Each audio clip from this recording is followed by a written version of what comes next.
Anna Smith.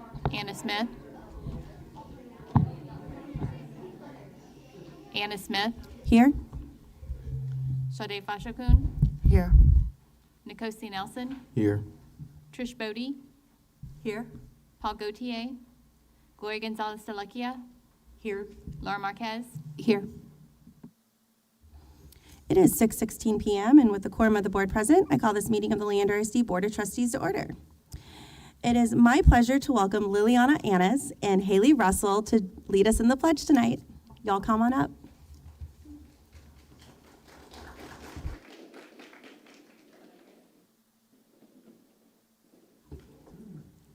Please stand and join me in saying the Pledge of Allegiance.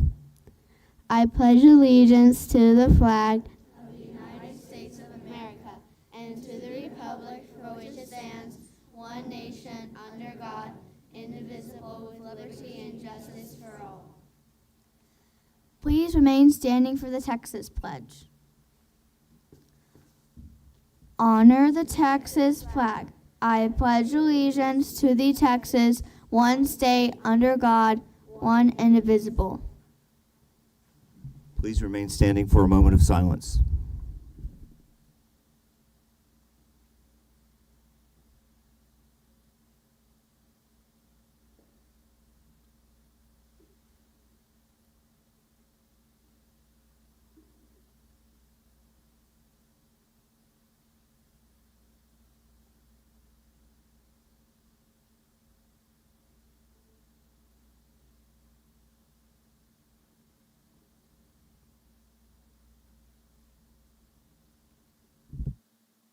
Thank you. You may be seated.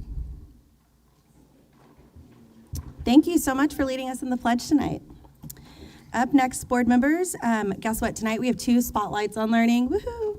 So first we are going to check out a spotlight on learning with Grandview Hills Elementary School.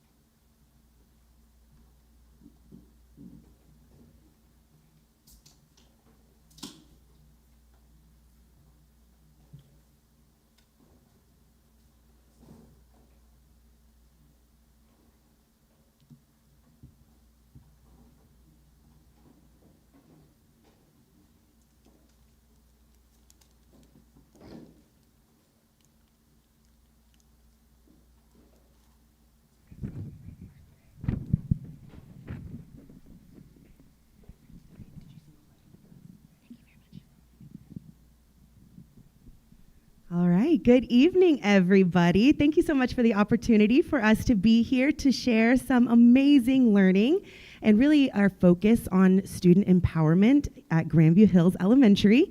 I am the very, very proud principal at Grandview Hills Elementary, Alexandra Peoples, and we have some amazing kiddos here with us and one of our wonderful staff members. We're going to focus on just sharing some of the things that we have done this year and over the last few years to ensure that all of our students feel empowered to have voice and choice in their learning, not just in the classroom, but within the greater community. And so we have Miss Carol. She's one of our 3rd grade teachers. She was historically our IB coordinator, and she's been at Grandview for quite some time. So she knows every single one of these students, and she is going on to do amazing things, and I want her to be able to share the names of each of our kiddos here. So we have Eiley, Lily, Haley, Winter, Mac, Finley, Anderson, Gus, Bo, and Maggie with us this evening. All right. So as we begin, you'll see that we have some posters in the front for you just with some articles of evidence of some of the things that our students have done. But we are really letting them take ownership of this as well. So we are asking them some questions, and they've brought some artifacts of their learning today to share with you. And they've practiced really hard on just making sure that the questions that they are answering today show you and showcase all the amazing work that we've done this year and in previous years. And so we're going to start with Gus. Gus is going to talk a little bit about student-led conferences. This has been a huge focus at Grandview Hills Elementary. We have a focus on inquiry-based teaching and learning, and because of that, our students really do have the opportunity to dig into some of that amazing learning and take ownership of that, and then they share it with our community. So Gus, how did you prepare this year for your student-led conference, and how did that help you better understand your learning? I feel like it was a good opportunity to look back throughout the year and see what different kind of work that we did. For example, at the beginning of the year, we did this project. It was called the One Word Project, where we chose a word and we tried to represent that word throughout the year by just showing it throughout the year. And that was really cool. And when we were doing our student-led conferences, as we progressed throughout the year, I kind of forgot that we did it. And when we looked at our student-led conferences, I remembered, oh yeah, I did that. And it was also cool because I got to showcase some also new things for my parents. For example, the short story that I wrote, The Burger King Disaster. It was really fun to showcase it to my parents. And yeah, it's cool. Awesome. Thank you so much, Gus. Anderson, can you tell us a little bit about what you were most proud of to share at your student-led conference? I was most proud to share all the art I created because I worked really hard on it and I created new things I have never made before. That's right. Did you bring something to show as well? Yes. You want to show that? You worked hard on it. Bo, how about you tell us about the process that you took this year to prepare for your student-led conference as a third grader? So first we went through this 9 weeks project, and each 9 weeks we would write down like goals and stuff on a piece of paper. And my first 9 weeks, it was goal setting and self-assessment. And you would also write, my one word was also. And then I would write a goal on the back. And this goal for my first 9 weeks is the skill I want to work on is subtraction. I'll accomplish this by doing small groups. And then I kind of kept doing that throughout the 9 weeks. But once I was done doing the 9 weeks, I reflected on and I saw how I accomplished those goals. And there's also a lot more, and it goes through like my science in third grade thing and showed all of the stuff on science and some special stuff. Awesome. Thank you for sharing that. And Maggie, can you tell us a little bit about what makes a student-led conference different than just adults talking about your learning? It's different because adults talking about your learning, it's different from adults talking about your learning because we do the learning and the teachers do the teaching. And my teacher can't just open my brain and learn what we learned. For example, I'm struggling on my cursive and I need to be able to fail forward. And fail forward means like being able to fail, because if you don't fail and you're just perfect, there's no fun in it. And once you master it, you get to celebrate and have fun. With being perfect, you're just perfect. You're exactly right. So, Ms. Carroll, will you wrap this section up for us from the teacher perspective? Can you tell us a little bit about the student-led learning process? What does that look like from a teacher's perspective, and what are you most proud of this year from your students? So I have to admit, Gus, Bo, and Maggie are 3 of my students from this year. And I did say, I can't open your brain and make you learn. You have to do that.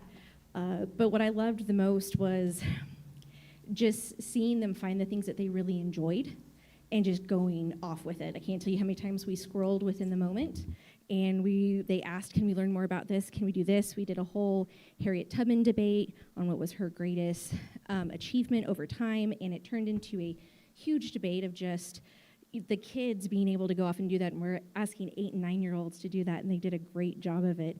And just seeing how even though, yes, I made some of these pages for them to fill out to see them actually take what I did and go and do something with it, that's all you can ask as a teacher, right? That they actually internalize that learning and have a joy for it.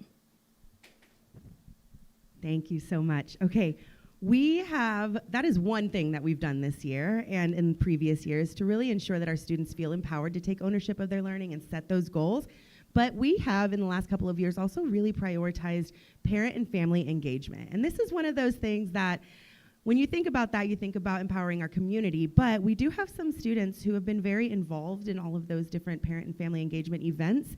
And so they are going to talk a little bit about how that does help to connect them back to their learning and ensure that we are able to create that consistent community family partnership so they feel empowered to have a voice in their learning. And so we're going to have Eiley and Winter have a seat and we'll ask them some questions really quickly.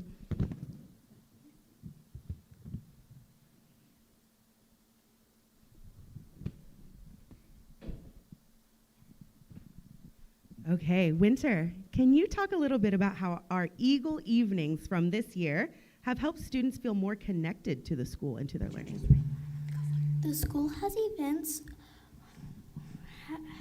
where volunteers like my family can come to our classes and to school to help. Some examples from this year were the turkey trot, my field trip, and both book fairs. We also get to celebrate our work and families are invited to join. Last week during our student-led conference, I got to show off this project which took teamwork. This project from me, my parents, and my teacher, Miss Adams.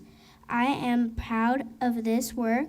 It is about my 5th grade uncle who invented Kellogg's cereal, the first food in space. I'm glad I have a good team because teamwork makes the dream work. Yes, it does. And Eiley, can you tell us a little bit about how Grandview helps students and families work together as a team? Because teamwork does make the dream work.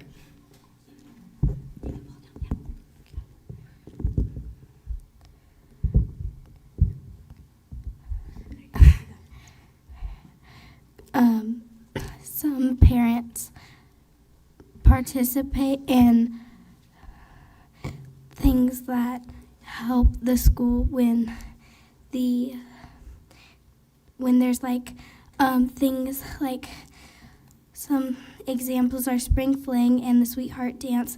Parents help out and teachers when there's things that like setting things up. When they were setting up the sweetheart dance, I was there, and there was a lot of teenagers and people there helping, like putting balloons and things out. Awesome job. All right, now we're going to talk about the last thing that we wanted to highlight today, which is student leadership. We have some amazing student leadership opportunities at Grandview Hills Elementary, and as you can see, we have a large group of leaders who decided to show up and support us today and share with you all. So we have a few students who are going to talk specifically about what their leadership journeys have looked like. And so,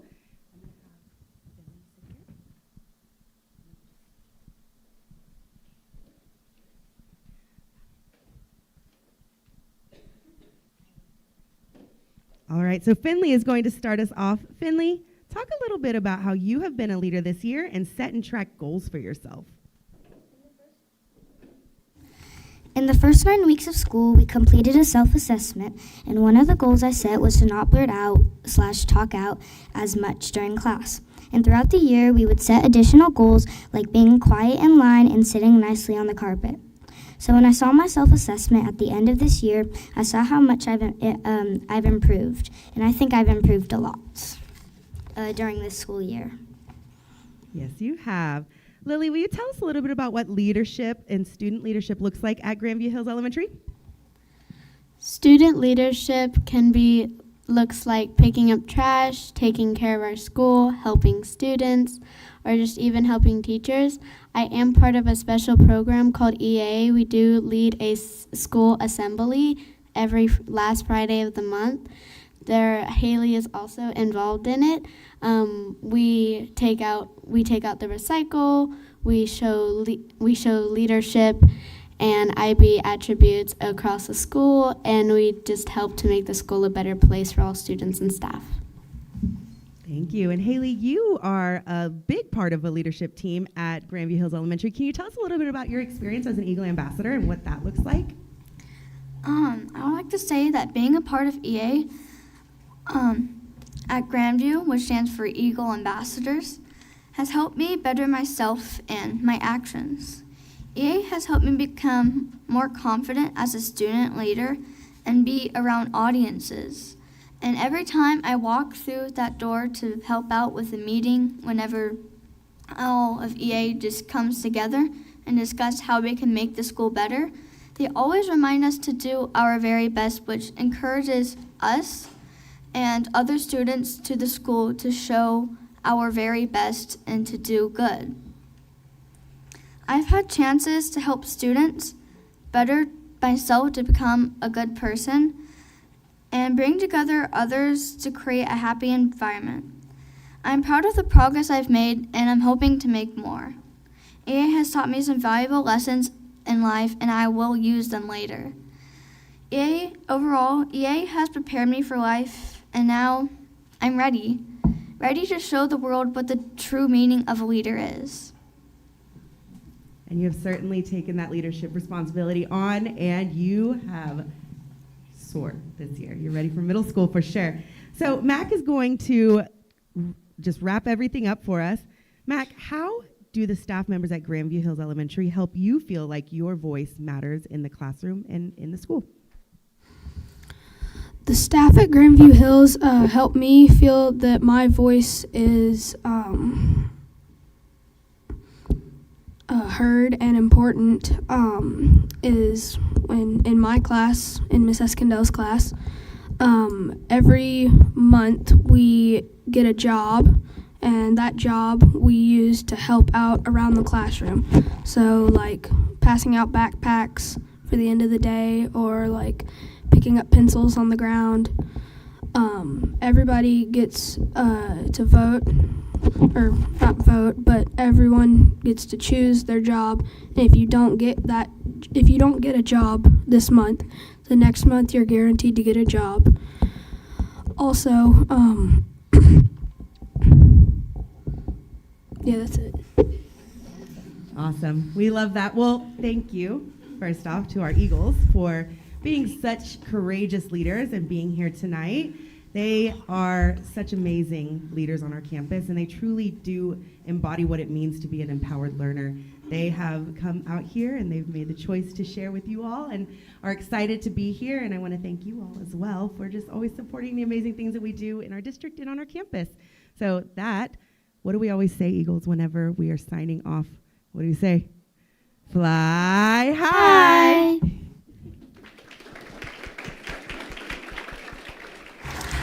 Thank you so much, Eagles, for that presentation. But I want y'all to stay up here for 1 second. Y'all need to come back really quick. I know y'all want to get home. I know, but I just want to say thank y'all for being very great leaders tonight. It takes a lot of courage to get up here and speak in public, and y'all showed every single one of the leadership qualities that y'all are learning at Grandview, so thank you. But now our favorite part, so y'all stay there because we're going to get a picture with you.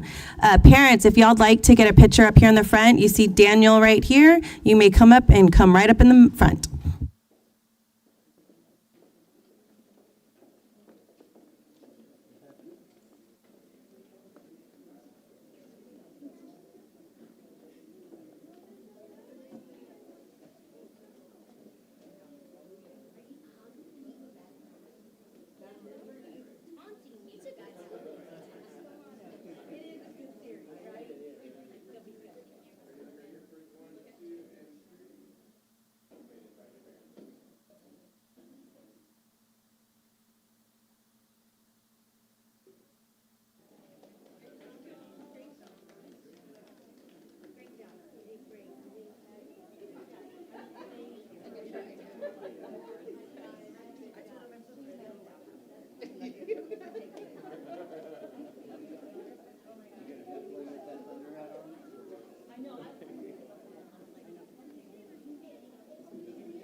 All right, as we make, board members? All right, we are now going to move to our next spotlight on learning. And we're actually going to call this our spotlight on student empowerment.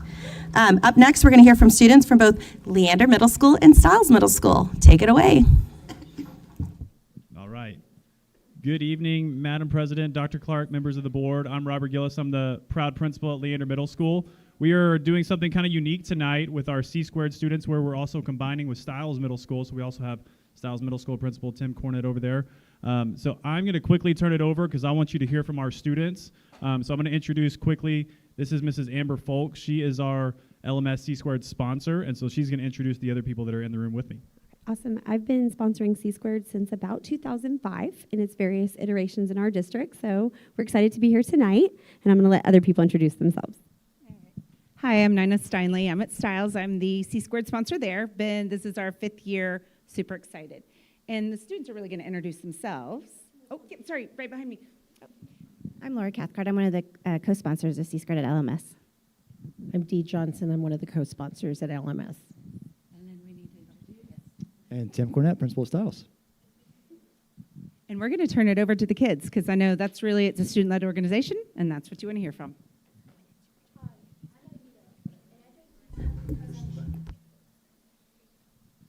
Okay, there you go.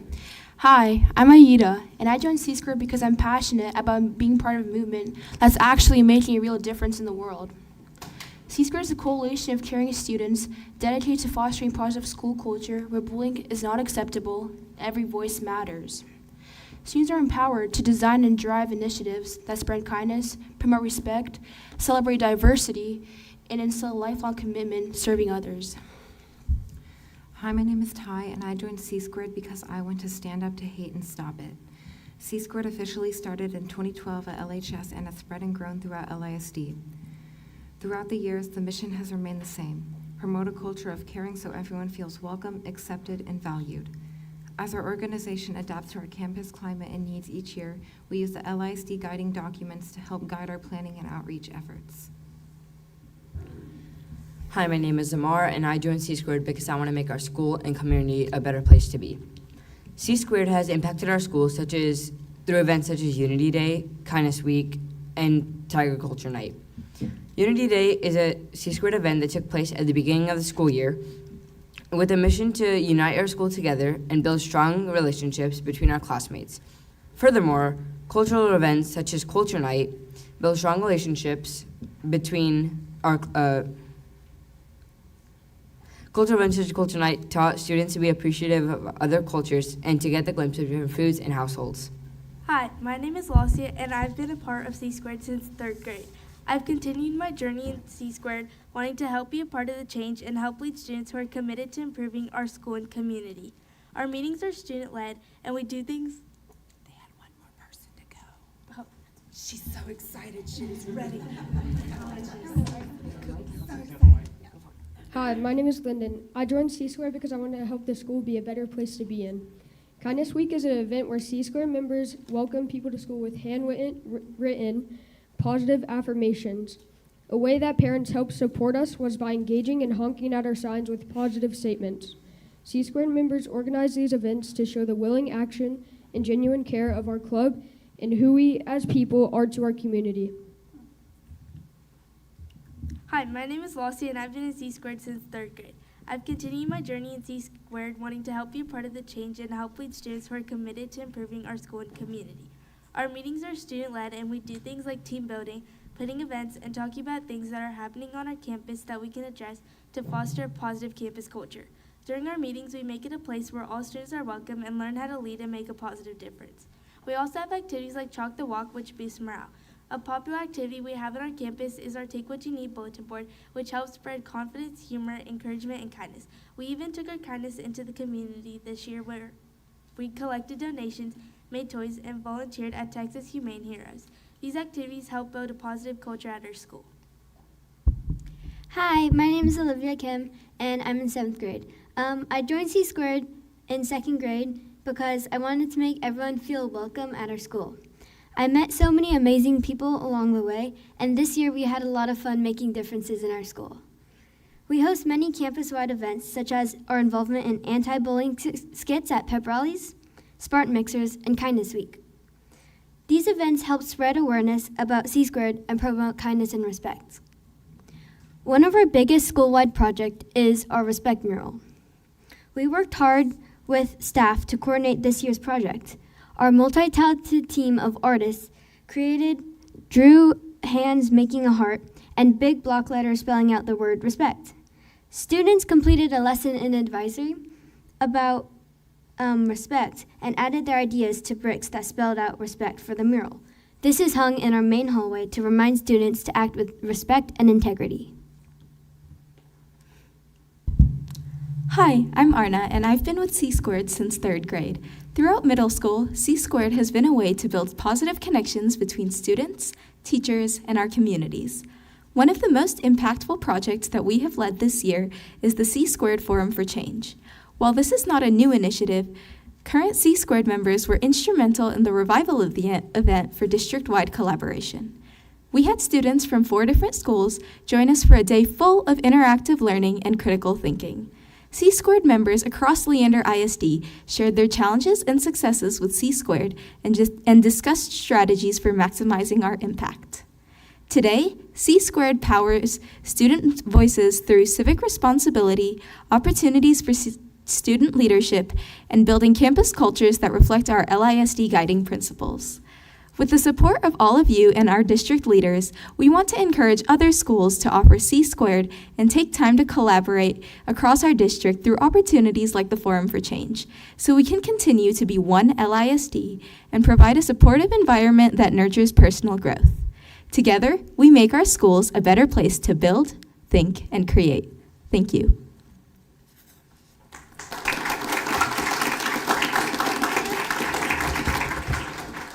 Thank you so much. I don't think y'all understand. I know how busy middle school kids are. You've got band, you've got choir, you've got dance, but the fact that you are leading your community in the way you are, you guys are going to make a lasting impression forever in your community. I hope you realize that. And I hope you don't stop at middle school. I hope you keep going and keep going and going, because we need leaders like you in our community. So with that said, board members, our favorite part, let's go take a picture and meet our amazing leaders. Parents, if you'd like, there's Daniel right here. Come on up and get a picture in the front.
Thank you so much, Style Spartans and LMS Tigers. We appreciate you.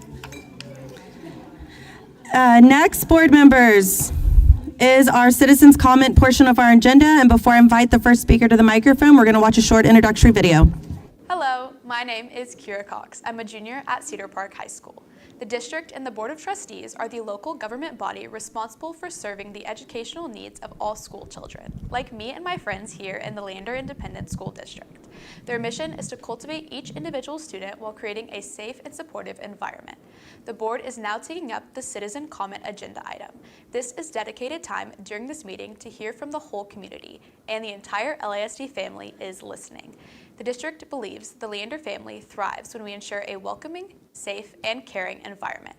To our speakers, before you speak, we hope you have read the guidelines specified in Board Operating Procedures and BED Local. The board wants to hear from everyone. Please be mindful of your conduct in the example you are choosing to set when presenting complex information. Remember that school children of all ages may participate in board meetings either by watching them online, or you might even see some of us in the audience. Still remember that there are other ways you can communicate with the board. You can send them an email or just tell them that you would like to chat sometimes. When the board president calls your number, remember, watch the timer and focus your remarks to the time allotted. We know it can be hard, but please conclude your comments when you hear the chime. And next, can I please have speakers 1 through 3 to please line up, form a line right behind the microphone.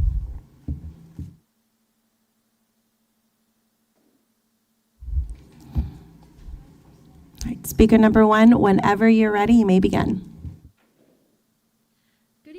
Board. I come from Cedar Park High School. I am a senior. I come on behalf of the Cedar Park High School Theater Department. In our department, we have a tradition of painting a brick in our theater workshop as a memento of our time with the department. However, the renovations mean that these memories are going to be painted over and as if they were nothing. I know that our district has a $33 million budget deficit, and I know that paint doesn't seem like a huge part of that budget, but we're still choosing to use it to paint over these tokens that people have left behind to represent themselves in our department. And I just don't see that to be reasonable. These students have stepped up and have been leaders for us, even when our leaders could not. They have shaped the future and the culture of our community, and yet we are treating the work they've left behind as if it's disposable. So I just very kindly ask that we possibly preserve these arts that they've left behind and ask ourselves, is our shop really beat up and bruised and in need of repairs, or are we just sacrificing soul in the name of performative professionalism? Please, I beg as a senior, do not treat the work and the love I've put towards this department and the love of previous seniors as if it doesn't mean anything. Thank you. Thank you, speaker number 1. Speaker number 2. Hi. Good evening, board. I am Elizabeth O'Brien. I'm here tonight on behalf of Cypress Elementary and to discuss the reinstatement of the elementary school bus route for the Twin Creeks and Bella Vista students due to safety concerns. I don't know if you're aware, we've gotten some really mixed messaging. We got emails to sign up for the bus. We were confirmed, and then there was an email in Parent Square, not even an official email, oh, P.S., your bus has been canceled. And I think that's very inconsistent messaging, and it's also a huge safety concern for our students. Anderson Mill is 7 lanes wide. 7. I don't think that's reasonable for elementary school children to cross. You also, for Bella Vista, have to walk down Dyes Ranch Road, which is a cut through from 2769, very heavily traversed, and both roads have people who speed on them regularly, especially at rush hour when children are going to school. Furthermore, I was looking over this hazardous transportation review, and I don't believe it was filled out correctly. If you have the review in front of you, you go past a commercial area because you go past the gas station with the food box, that's 75 points. You cross now Tyrrell Street with walkways, Anderson Mill Road, that's another 75. And then you have to cross Anderson Mill, that's another 100 points. You pass 2 commercial driveways, one for the gas station, one for the storage locker. That's 50 points apiece, or 25 points apiece, for 50 points total. And then there's challenges, sidewalks immediately adjacent to the street, that's 50 points. Thank you, speaker number 2. 350 multiplied by 1.4 elements, that's 490. The hazard is 475. Thank you, speaker number 2. Speaker number 3. Greetings, Madam President, Superintendent Clark, members of the board. My name is Andrea Burden, and I'm a parent of a freshman at the Leander Early College High School. That's him right there.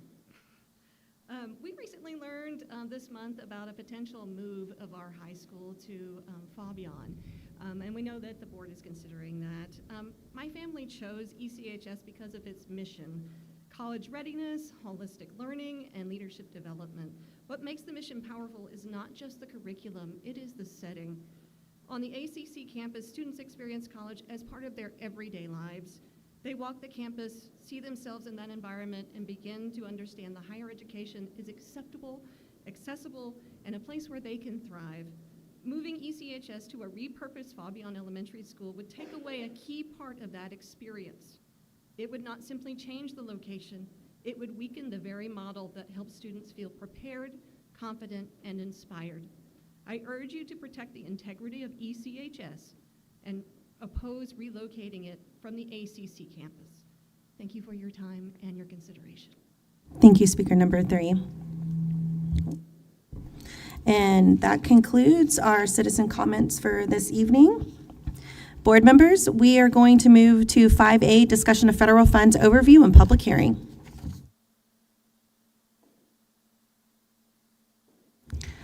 And whenever y'all are ready, you may take it away with that lovely thunder in the background. And the thunder rolls.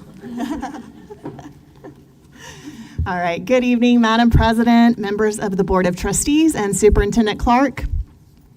Thank you for the opportunity to share tonight's presentation regarding federal funding in Leander ISD. Tonight I'm joined by members of our district leadership team who oversee and support the planning, implementation, compliance, and evaluation of federally funded programs in our school district. I have beside me Shannon Jack.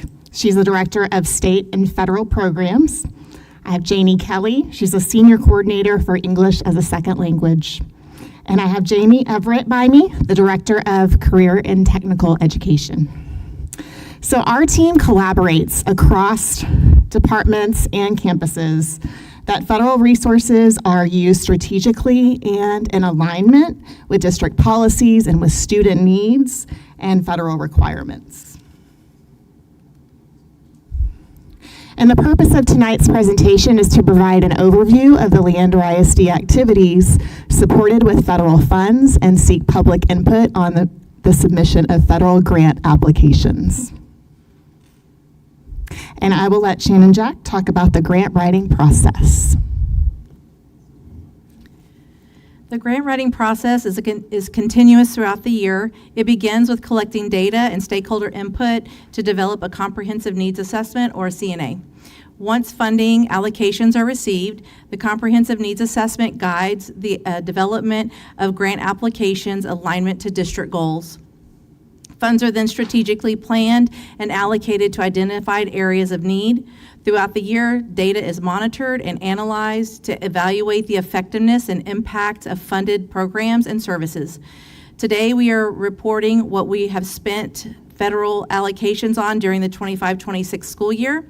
At the end of this presentation, we will look ahead to the proposed areas for 26-27 funding allocations. Over the last 4 grant cycles, federal funding allocations under the Every Student Succeeds Act, or ESSA, have decreased across most funding sources. However, Title III Part A funding has continued to demonstrate steady growth during this period.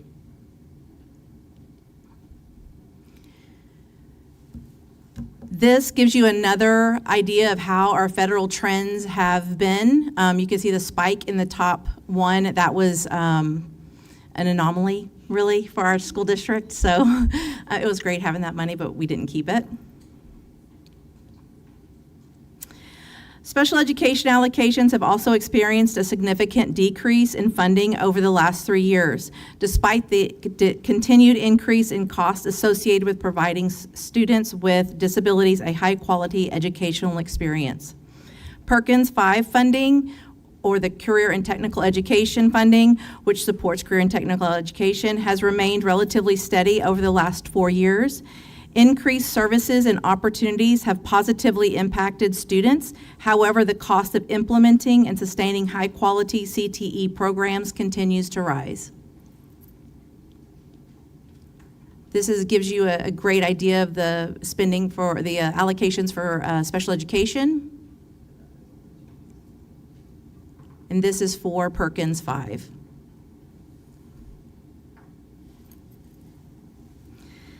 Title I Part A funds.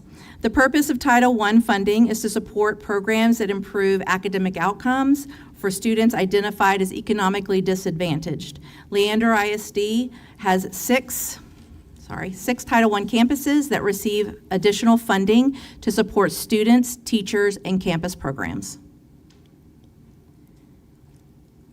In Leander ISD, Title I funds are used to support parent and family engagement initiatives, services to students identified under the McKinney-Vento Homeless Assistance Act, and personnel at Title I campuses. Campus behavior specialists and co-teachers are paid for out of Title I funds. All Title I campuses improved their overall STAR performance in math in the 24-25 school year, and 5 out of 6 of the campuses elevated their accountability ratings by a letter grade. Title II. Title II funds are used to increase student achievement by providing professional development opportunities for staff. These initiatives are designed to enhance teacher quality, effectiveness, and instructional practices.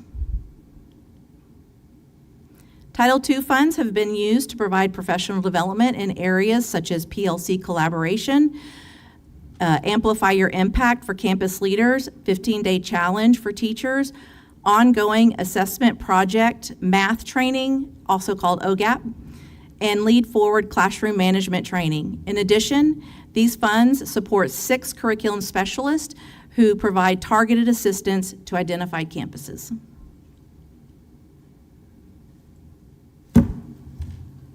Good evening, board members and Dr. Clark. The Title III grant supports the effectiveness of the state-funded language instruction programs with additional supplemental activities. This grant allows us to provide parent, family, and community engagement, as well as professional development, supplemental instructional resources, including technologies and softwares. The enhancement of existing language instruction educational programs, and also for restructuring schools with emergent bilingual students is also an allowable expense. This Title III grant engagement activities requirements are intended to go above and beyond what our students, emergent bilingual students, are already receiving. These supplemental activities are a benefit for our EB students in ensuring they attain English proficiency at high levels in content areas and can meet the same challenging state requirements as all students are expected to meet.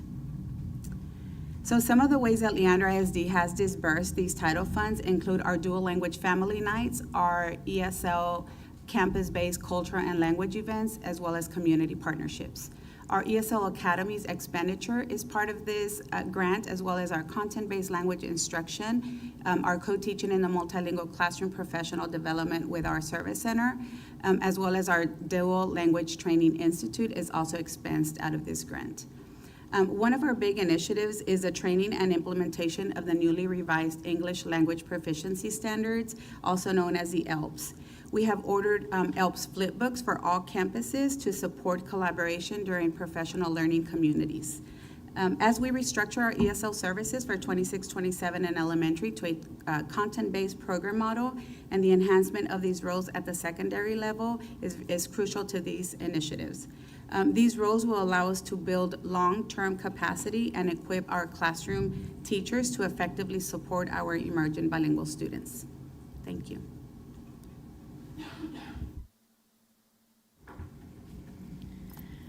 Title IV funds are used to support facilities and technology needs while also providing students with access to well-rounded education and expanded learning opportunities. Direct campus student support services focus on behavior, intervention, and support systems while ensuring students have access to well-rounded educational opportunities are how Title IV funds are spent in Leander ISD. Okay, let's look at our special education allocation. We utilize both IDA-B and IDA preschool funds to ensure that our students with disabilities receive a free, appropriate public education. At its core, its funding is directly to invest in supporting and enhancing our student services in Leander ISD.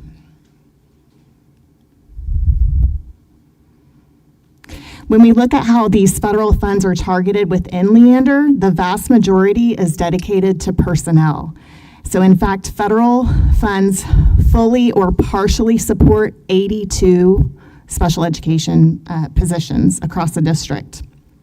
These positions are vital staff. They include instructional assistants, they include special education teachers, educational psychologists, they include diagnosticians, they include our parent liaison. Additionally, our preschool funds specifically target special education services for our early learners aged 3 to 5, and portions of the 3 key roles for the ELE teacher, a child find coordinator, and an early childhood special ed coordinator. But beyond staffing, our IDAB funds cover tuition for individuals requiring residential care, as well as crucial contracted services. To secure highly specialized personnel, our primary contracted expenditures fall into 3 main areas. Translation services, so interpreters and translating documents. Professional services like licensed specialists, audiologists, and specialized consultants that provide direct student support but also coach our campus staff. And then evaluation services, engaging external and objective specialists to conduct independent educational evaluations. Finally, these funds also cover essential evaluation materials and ongoing professional learning services for our team. So with that, I'll turn it over to Jamie for CTE. Okay. The purpose of our CTE programs here in Leander ISD are to equip our students with the academic, the technical, and the employability skills that they need for multiple different pathway options when they leave us upon graduation, whether that's directly entering the workforce or entering any further education in specialized field in post-secondary institutions.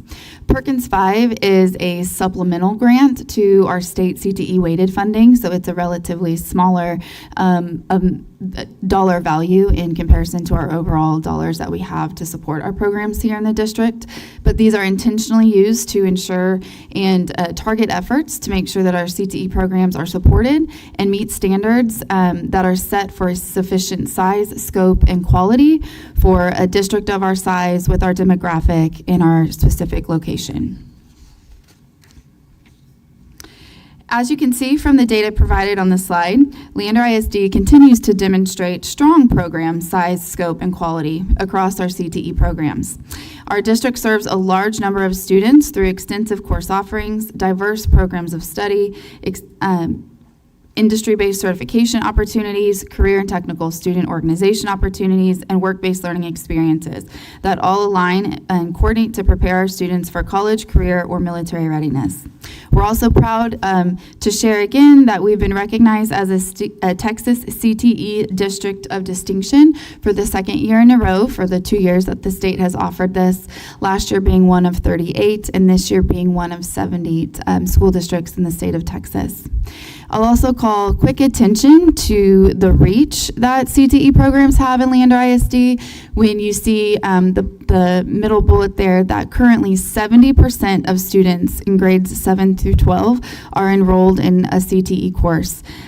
Breaking that down, we currently have 21,913 active CTE seats in our secondary programs with 14,231 unique students in CTE programs. This slide will show the 6 required uses of funds on the left-hand column that we're required to align use and intention of funds for, and then on the right we'll demonstrate how we actively did that this year in the 25-26 academic school year. So currently these Perkins funds supported personnel who sustain our comprehensive CTE local programming and expanded our work-based learning opportunities for students.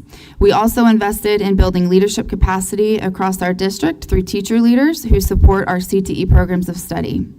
This year, funds were also used to conduct a comprehensive program evaluation in partnership with our state association, helping us identify priorities and setting both short-term and long-term goals for continuous improvement and alignment. Additionally, we invested in equipment to support program improvements and expansion, with a focus this year specifically on our middle school programs. These investments focused on durable equipment rather than daily consumable supplies to help our students build the skills needed for high-wage and in-demand commuters and having opportunities for innovative learning experiences.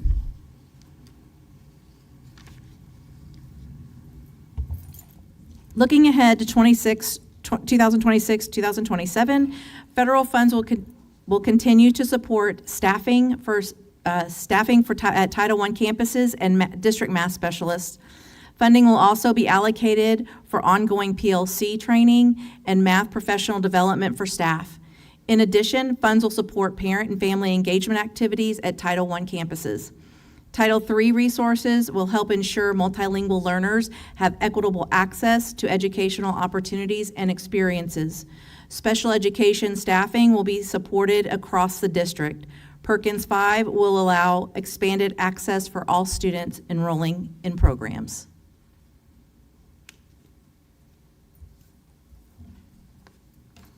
All right, now it is the public hearing portion of our agenda, and no one has signed up to speak for that, so we will now move to discussion. Board members? Go ahead. Thank you all for that and for adding in some of the information. Some of my questions you've answered, so I appreciate that. I wanted to know a little bit more about, I think it's slide 3, the cycle that you all go through. And particularly around I'll see what the word is that you all used, but the stakeholder input that's used to inform the use of those title funds.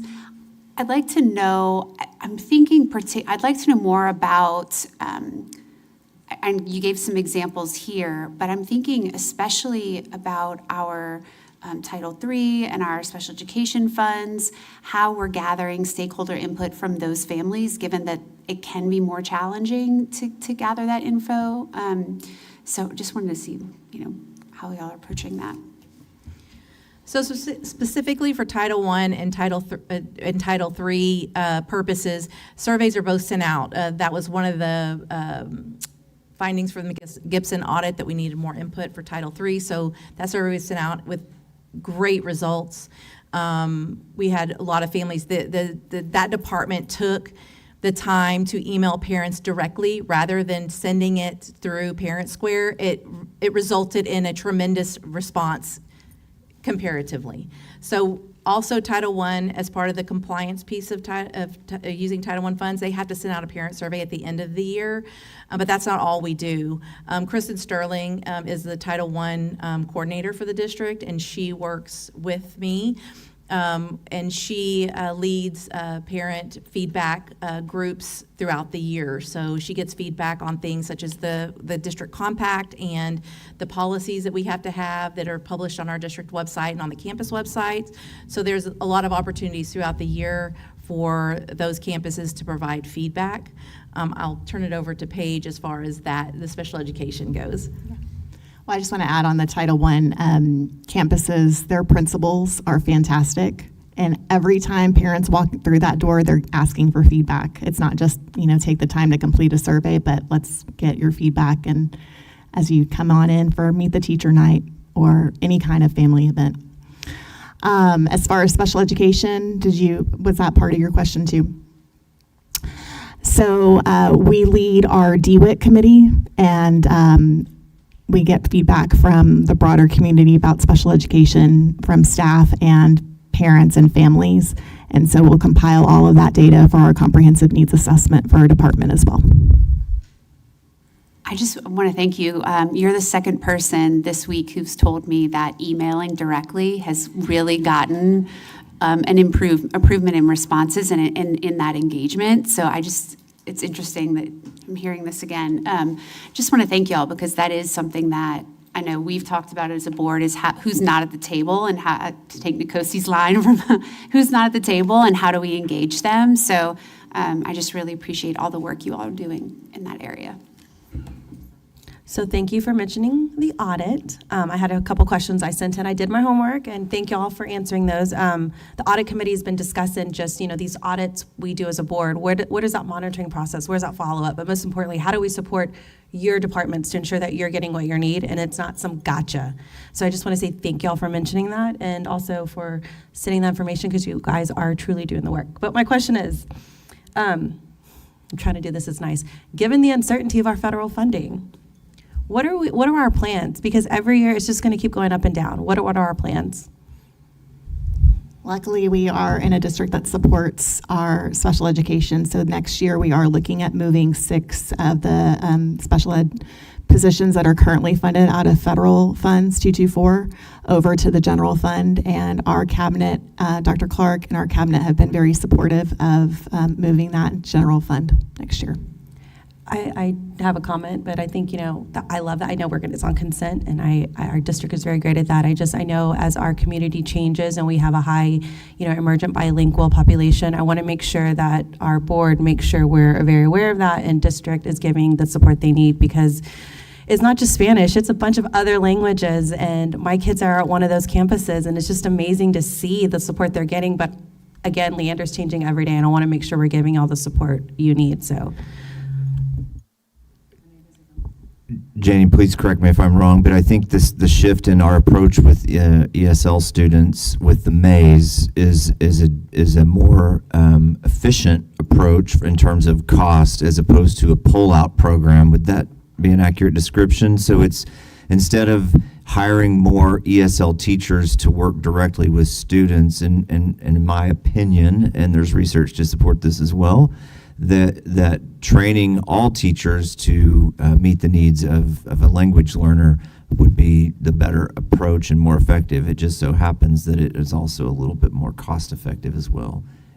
You can totally correct me if I'm off point on that. You're absolutely correct. I think our multilingual adult educators, with this shift in services going into a content-based model, this allows our multilingual adult educators to do a more comprehensive approach to support all classroom teachers in all content areas. They have been fabulous in meeting with our principals, administrators, with our leadership team, asking what do they need, what are the needs for their specific campus, so that we can target those needs in a wider web of resources. So it has been amazing. We have 3 for 25, 26, 3 multilingual adult educators. We have some feedback on that, and now we're expanding it to 10 for elementary and 3 for secondary, which is amazing. Again, we're targeting all classroom teachers to ensure that we equip our teachers with those strategies and those tools that they need to support all students. Great. I don't know why I'm buzzing tonight, but I would just want to make it clear too, though, that it's not just that we're going to pull back the one-on-one support or the pull-out support. It's also as a result of the academic programs management audit was specified that we do more curriculum work to include those intervention resources within our curriculum or any instructional materials we purchase. So this is a shift, and it's anytime we make a shift or a change like this, it does present challenges, and we're working through those. And I think this department's done a really good job to support a lot of that work in conjunction with the curriculum team. And ESL students exist in special ed, they exist in gen ed, and yeah, so they're in multiple programs. So that cross-team collaboration has been crucial. I just want to be realistic and say it is a shift, and that causes a little angst with people, but we're working to provide those resources for them. But it goes back to your question of what are we doing to plan ahead. It's these types of innovative thinking that are more cost effective, that I don't know if it's so much savings, but cost avoidance in the future, as we know we're not going to see a drastic increase in those funds. Well, it's that pivot we talk about, right? We've got to start looking at things differently because we know federal funding will probably not exist in the next 5 years. And so how do we support these departments, ensure that they're getting what they need? And it sounds like, I like this new structure we got. I'm very curious to see how it works. I will just say one thing. If it does completely go away, that will be significantly challenging. Quite honestly, you heard 82 positions for special ed, so absorbing that in the gen ed budget. But we're using the dollars more responsibly or more effectively. But if they completely go away, that is a whole new challenge. So we'll have to start planning that. I don't know the answer to that one. Let's tonight. hope it doesn't happen. Yeah. But I mean, it's you're it's correct. a reality, and I'm very thankful that our district is being proactive. But y'all know. Questions, board members? Go ahead. Thank you for including the information about the contracted services under special education. Just a follow-up on that, are one of those three categories consuming a disproportionate share of that, or is it pretty equally distributed? Okay. It's not exactly equal, but no, it's not one that's overwhelming the budget. Board members, any other questions? If not, you know what to do. You can email them at CC Chris. Thank y'all so much. We really appreciate it. I know the weather's kind of, but we really appreciate y'all being here. Thank y'all so much. All right, board members, we're going to change the order of tonight's agenda and proceed with 9C1, 9C1, Citizen Facility Advisory Committee, process overview. So as Jeremy's coming up, I just wanted to start us off and frame this conversation tonight.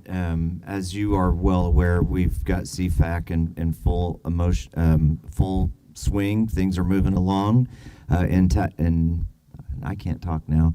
In anticipation of a potential bond election in November, and the reason we are doing this presentation tonight, and Jeremy will get into the purpose, but I just wanted to frame, is that our process is different this year. The charter was slightly different. Board members are not directly involved as they have been in the past. And so I think we saw the need to update you on the process. We're not ready to get into specifics, although some themes will be presented.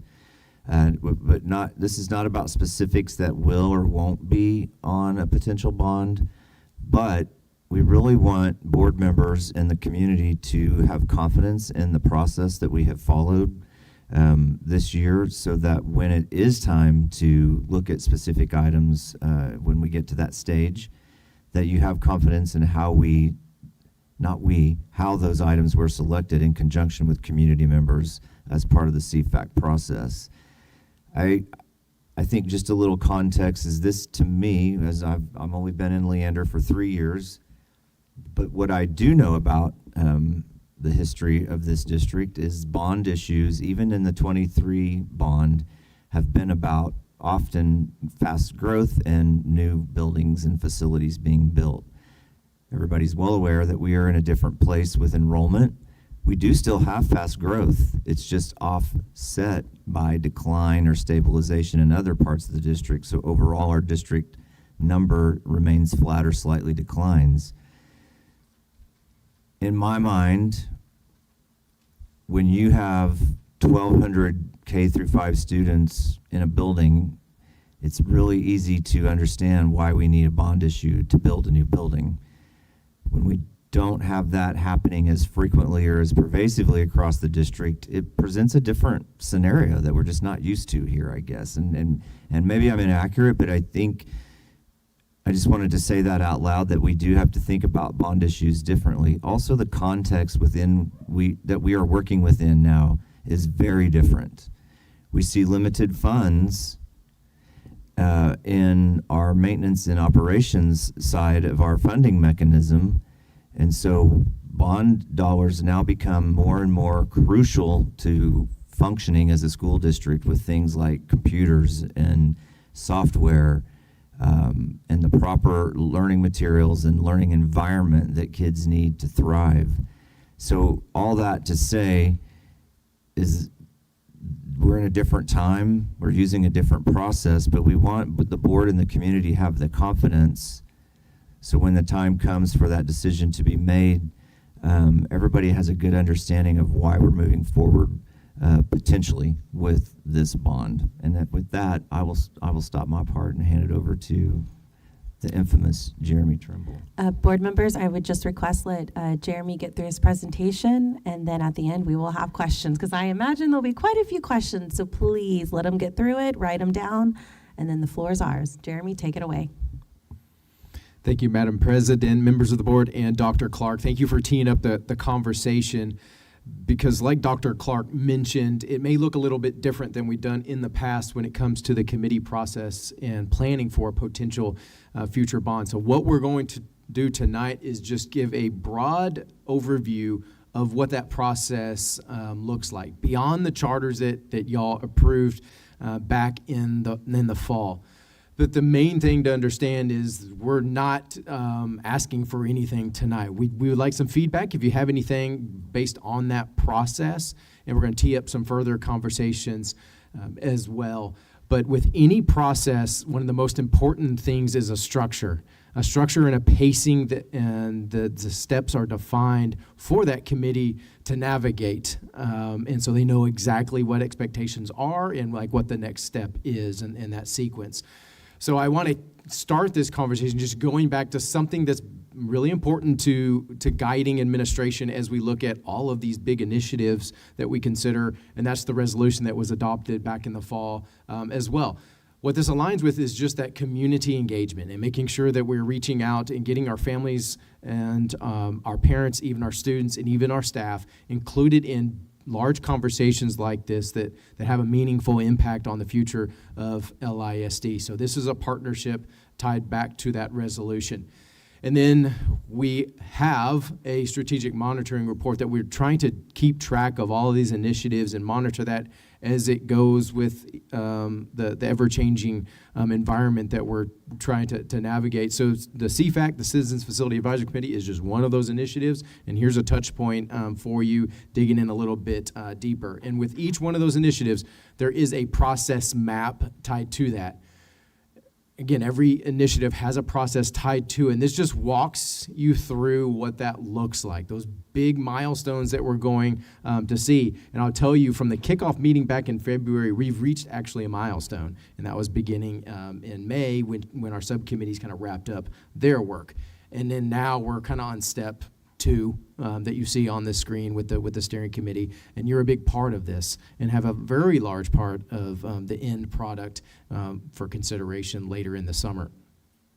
So I wanted to outline graphically just how did we get to the makeup of these subcommittees. We saw in the charter what we're trying to accomplish with a makeup. It's not the easiest thing to do. When we did reach out to our community and in January for applications to serve on the CFAC and within these subcommittees. So we had that window open for about 15 days, and then what happens after that? Then we sort through that. We want to make sure that we have as equal representation across all the subcommittees. We have 6 subcommittees that we're trying to categorize all those applicants that want to participate in this process based on what their interests are, based on what subcommittee that they wanted to serve on. And so working through that, and that they make up our subcommittees. There's about 70 members across those 6. And then we have our steering committee. And with the steering committee formation, we look at appointees from board members. We also have some administrative appointees on there from our community. And then, of course, most people in this room serve as some type of support in those conversations. But those 2 paths make up your CFAC committee.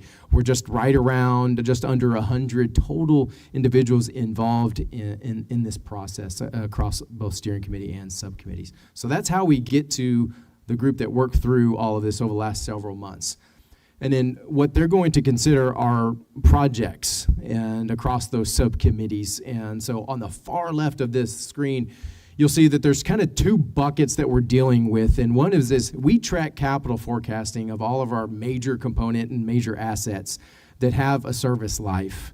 and a replacement cycle. They all fall into replacement years. And so we look at a window for the next 4 to 5 years and what projects fall within that window. That's the foundation upon which we build any type of bond referendum. And then we layer in some other components. We look at the past bond, which projects did not quite make it on there that still are important to consider, and we bring those into the conversation. Also, operational and technology and some of our other programs. We want to make sure we partner with them to make sure we have things that are needed on that bond referendum. And then also our campuses. What are those critical needs on our campuses that they want to make sure that we consider throughout this process? So that makes up kind of the total project identification.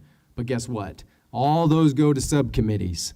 And across 6 subcommittees, they met over about 3 months from February all the way up until May.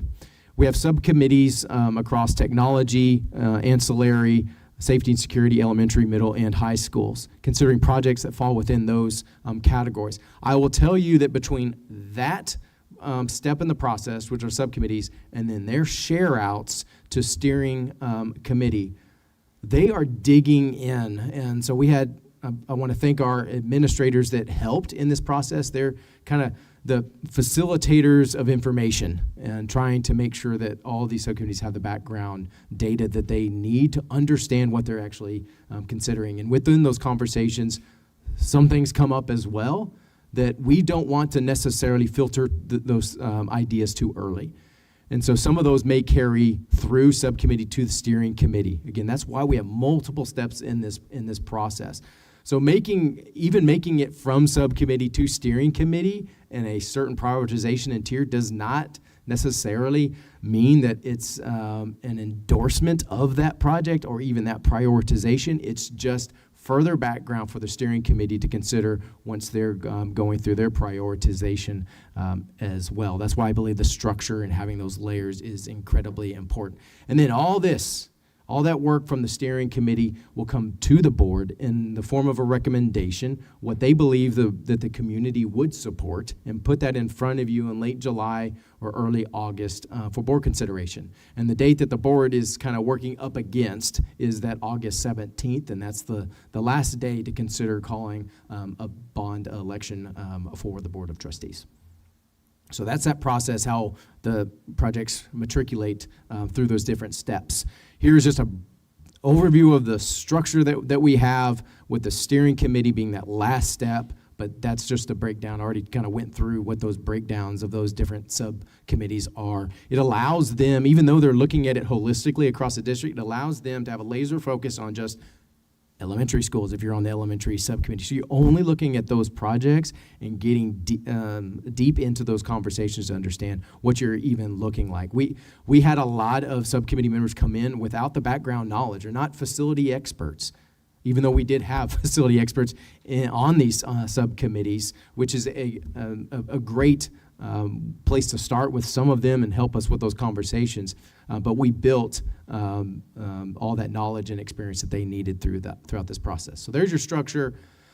With the background of all the subcommittee work, we had the 70 members across the 6 subcommittees. We have reviewed about 92 project categories. And then within those categories, there's kind of sub-line items totaling over 100 individual line items. So a lot of different needs that were identified and reviewed. So there's some themes that became consistent, and that's based on just observation and hearing these conversations, administration running around these little subcommittees each time to make sure that we're there to answer questions, but we also got some feedback and themes started to arise. Looking at our facility systems, knowing that we do have some campuses that are aging, not just building now. Now we need to maintain the ones that we built over a short period of time.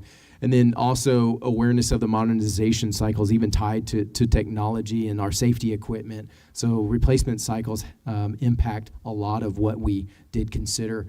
And then trying to balance the academics, the operations, and then the student experience. Trying to tie all those together, and what you see is there's a thread between all 3 of those different categories right there. And there's an understanding that we wanted to build knowledge base. What happens if we do defer? Like, what happens if we don't act now? What are some of the implications to our campuses, to our systems? Like, what is that disruption that may occur if we don't act now? And then the appreciation for visibility into district-wide needs. And so we had multiple members, and especially our leads that presented out, present on both days on the share out, because that's really important for the context across the entire district, because those community members, even though you served on the elementary campus, you're still a community member, and you may actually have students that are in high school and middle school. So it's a good context to be able to gather throughout that process. And so where we are in our timeline and our roadmap is that we're done with subcommittee work, and that those share outs occurred on May 5th and May 6th. And how we share out is we shared out the project itself, the description of what that project is, what's entailed with the work tied to that project, and then we had prioritization across three tiers, and then what is the justification for that prioritization? So we didn't want to just do chart paper and dots. What we wanted to do is utilize an interactive platform, and that's Kahoot. It has a funny name, which, everyone smiles when we say we're going to do Kahoot, everybody, log in. But it's a platform that we use in our classrooms, platform that you see across the different spaces and presentations. But it really worked well to break down just some of the anonymity that some may want as they prioritize projects. So here's just one screen, like, what does it look, how do I prioritize this project? And you get to do it on your mobile device. And then once everyone completed their prioritization, it would show you what those percentages are for Tier 1, Tier 2, and Tier 3. And so in that moment, we are able to identify, is this kind of consensus? Do we all agree, before we move on to the next one, that this is a Tier 1? And then they would agree. If it was close, then they had further discussion and justification, and we methodically worked through all 90 of those projects. And so it was an interactive tool. I think it went well, and to allow them to do it kind of in a different way. And so they shared out, and what happened is the steering committee gets to take all this. It's a big dump of information on our steering committee. The great thing about all these meetings is our steering committee was always invited to attend these large main meetings, which we had breakouts. And so it still was a lot of information that they had to gather on the 5th and 6th, but we organized it and structured it in a way so they could go back and refer to that data and those justifications. Okay, here's the major theme that's coming out of this, and it's not everything, but a bulk of what is considered and what kind of starts rising to the top is our what we call infrastructure stewardship. Understanding that the 10 campuses, 10 facilities within a 5-year period that are landing into that modernization window, that requires a lot of bond capacity. And we also understand that we have evolving safety requirements. We always do. That's always going to be consideration, looking at bonds and then the cost disruption of any deferred replacement. So if we do work to defer, the project doesn't go away. It still remains and it continues down the road. But when you do that, there could be disruptions along the way as well once those systems start reaching their end of useful life. And so one thing that we want to make sure that we consider here is we always want to put on that lens that we talked about from a board and administration standpoint of, how do these things impact the student experience, how they impact the staff experience, but we also talk about the sustainability. How can we sustain what we have right now into the future, and then just that stewardship of all those facilities and the technology and other important priorities that we have in the district. So we are now in steering committee work mode. And that's going to happen over the month of June, and working through that back-to-back nights and making sure that we dig into that and make sure they have all the information they need to make a recommendation to you as a board. So those are the next steps. That final recommendation will be prepared and presented to you in late July, early August. We want to make sure that you see it a couple times so then you can continue to ask questions and dig a little bit deeper so you're prepared to make any type of decision prior to that August 17th date. And so when we look at CFAC and we look at initiatives and we look at the future, focusing on the future of the district, in all honesty, the CFAC is just one point in that broader conversation about looking out ahead of us. And being future focused doesn't mean just looking at what buildings we need to put on the ground.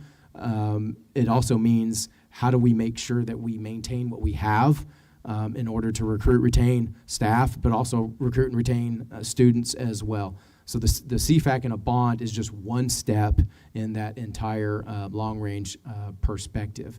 And so what we want to make sure is that we look beyond just a single bond cycle, that there's other things that we need to consider beyond just that.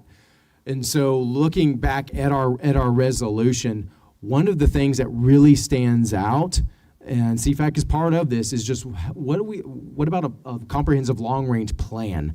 We've done a lot of long-range planning, but what does it look like now? After we've gone through the last 12 months and we're looking at a bond as well, how do we be future-focused and looking beyond just a potential November date? And so what we want to do is tee up a conversation for the June 4th. And looking, kind of being future-focused, looking long-term in some of the structures and some of the framework that we could possibly, put in place to make sure that you understand what the planning efforts are going to look like, tied back to that resolution. And so we wanted to just use this time to tee up that conversation that we'd like to bring back to you in June. So that is I went as quick as I could. But I would entertain any questions that you may have. All right, board members, I know y'all have quite a few questions, so let's try to share the mic and remember our board norms. And with that said, who wants to kick us off? Do you want me to flip a coin? Do you want to do that? All right, then who wants to start? All right, Trish, you kick us off. I'll go chronologically, and thank you for bringing us an update. And I really want to thank our community. I mean, it's already a lot of subcommittee hours and the CFAC committee hours being spent on really trying to process and get all this. So thank you, administration, but thank you too for our community for being engaged. I have a question. My first question is going to be just kind of like about an overview on the process. So going back, I think it was in slide 8. Yeah. And what I'm still trying, oh wow, that's pretty. I don't know what happened. Sorry, I don't know what I happened. put the button too many times. Slide 8, I'm trying to process in my head how the request or recommendations are actually getting filtered into the committee. And let me tell you just 2 different ways I'm thinking about this. One is we have campus site-based committees, and I know y'all hear me talk about them frequently, but the way a site-based committee was envisioned in statute, and I know it's work to develop it fully, but can be so beneficial, is that's your community on campus talking to their principal about what academically they want to improve for their kiddos on that campus and what they need to be able to do that. Out of those committees, you could easily lift the request. And then it could even be through DWIG. So there's the structure already in place. If we're not using that structure to incorporate academic and student experience priorities alongside facility needs, then how do we make up for that critical part? Because then it feels like it's not, then we don't have a process where everybody is able to implement in the same way their campus needs. And then how do we clarify, like, is CFAC shaping project priorities, or is it there are pre-developed recommendations? Because you listed like 3 different pools of where this information is coming from, and it feels messy to me trying to hear how these were curated to the committee. Yeah, so I think what I spoke about was, first of all, the foundation and understanding what the critical needs are across our facilities. That's the starting point that we have, and identifying those in order to maintain it. Then we do reach out to principals, make sure our campuses have an opportunity to share what those needs are, and to fold those into what we believe from a critical a standpoint across. And it's not just tied to facilities. I would not just tie this to facilities. There's so many other things that are needed and that need consideration.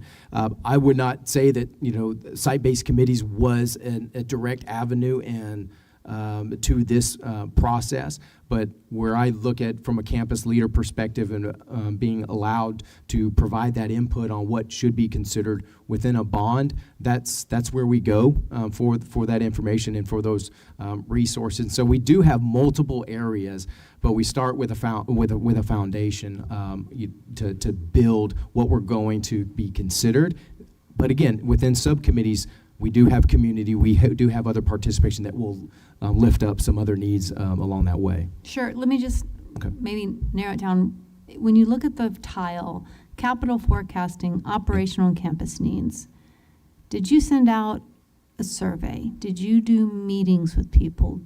Is this just administration looking at their records, writing a list? Can you help me understand how that list was curated to go to the subcommittee, just so I can understand better? Sure. Again, we identify the needs that we know of, right? And then what we want to do is to supplement that through our campuses to make sure that we're accounting for what they do need. And so that's how we're building it, campus by campus, to make sure that we're accounting for anything that they have. And I can give you a couple examples, but there's many that we did allow for that information to come through this process for consideration, and we did have other things come up within the subcommittees as well. Maybe we'll just do a board memo later for me to understand better and give you some time to think about what does this process mean? You said we did have something come up through the process. Yeah. Again, still trying to understand the process. Was it a survey? Was it, again, I'm just trying to understand how did items make it onto the list? Thank you. Okay, thank you. Nkosi? Oh, yeah, let's see. So one, I echo what Trish mentioned, want to thank the community members that are participating in that and all the administrators that I know it's taken a lot of time to get where we are, so thank you. I like the idea of being future focused and not just focused on the event of a bond, but really legitimately thinking about the long-term plan of our community. I guess my question is really about, you mentioned the need to build the knowledge base of the participants, and I just want to understand a little bit about that process. We have 70 community members that are coming with very different perspectives and understanding about what the future goals might be, and we're trying to align to the future, and so just would love to understand, like, how do we build consensus around the rubric that they're using to even identify tier 1, 2, and 3 projects. Yeah, so I would say it starts with every project that's under consideration. So every subcommittee had a list of projects that they initially received, and then a project description of what that work entailed. And then it was, here they are. I want to hear every question that you have. I want you to understand what an HRU is. And so then we allowed the questions, and the questions came, and they came, and they came, and they came, and we just answered, and we answered, and we answered. And then we constantly, every single time that they would meet, even between meetings, if they have more questions, add them to the list, because we want to make sure that they understand it. And then myself, other team members would cycle through. So every time we had a main committee meeting, that we would come together and then split off into subcommittees. And then we would make the rounds. The good thing we're at Leo, so everyone had their own room. And so we just cycle through to make sure that if there's any questions that we can help understand. And then if we needed other resources, we'd fold them in to gain that knowledge and understanding of every project that's in there. And there was just a lot of questions, which is good, but we wanted them to do that. Because when it comes to prioritization, understand what is a critical need, what's an important need, and what is a desirable project, we need to make sure that they knew how critical it was or how non-critical it was. And that knowledge is how we generated that, to give them the confidence that they could go in there and prioritize. And if they got to a point within the prioritization that they could not at that moment, they needed some additional dialogue, we did that. And so a lot of my teammates and myself just ran between all these little meetings to make sure that we would be there to answer any of those questions. So at the end of the day, they were confident in the prioritization that they assigned these projects. I think another piece of this, again, correct me if I'm wrong, Jeremy, is the going out and doing the visits to the different schools. Thank you. There is a visual, this is what I was talking about in my framing comments. There is a visual aspect to a lot of these things.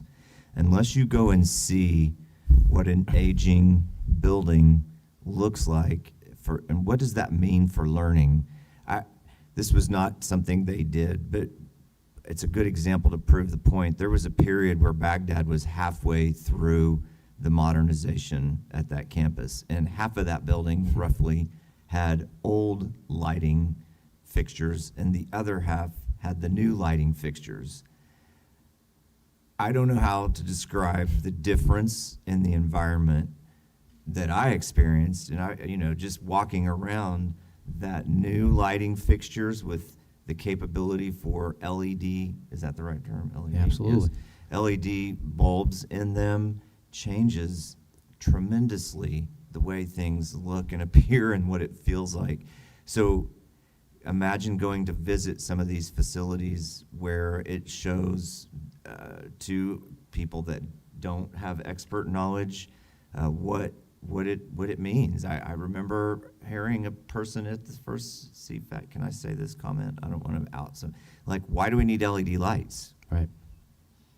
But then when you go and see it, it means so much more to you. I can think of another expert that was actually on one of the committees, a volunteer on the technology committee who brought cyber security knowledge.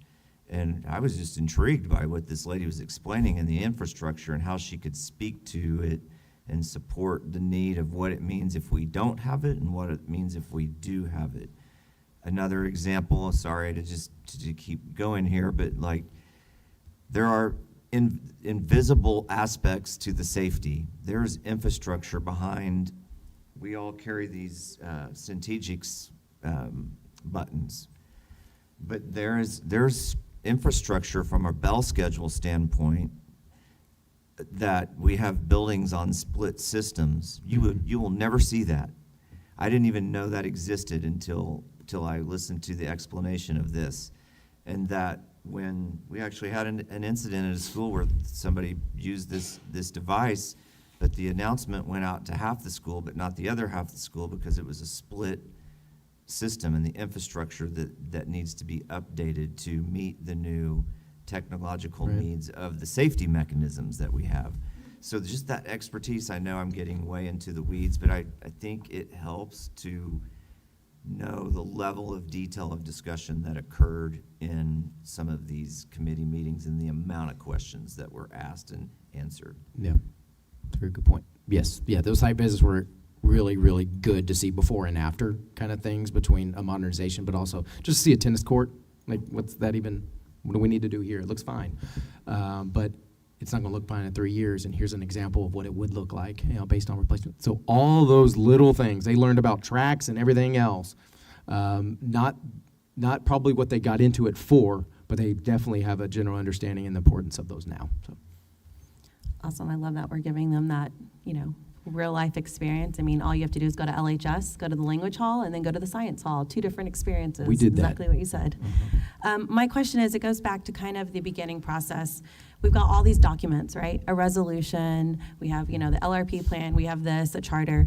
As I'm thinking, as we pivot in this environment, right, we hear a lot of conversation about like generating, revenue in different aspects and whatnot. Was any of that conversation brought up at the beginning? And I'm just thinking like CTE buildings and stuff like that. I'm not looking for specifics. I'm just thinking like, was our committee's members looking at ways to help try to generate revenue, but most importantly, generate students to come here? Like, was any of that a theme at all?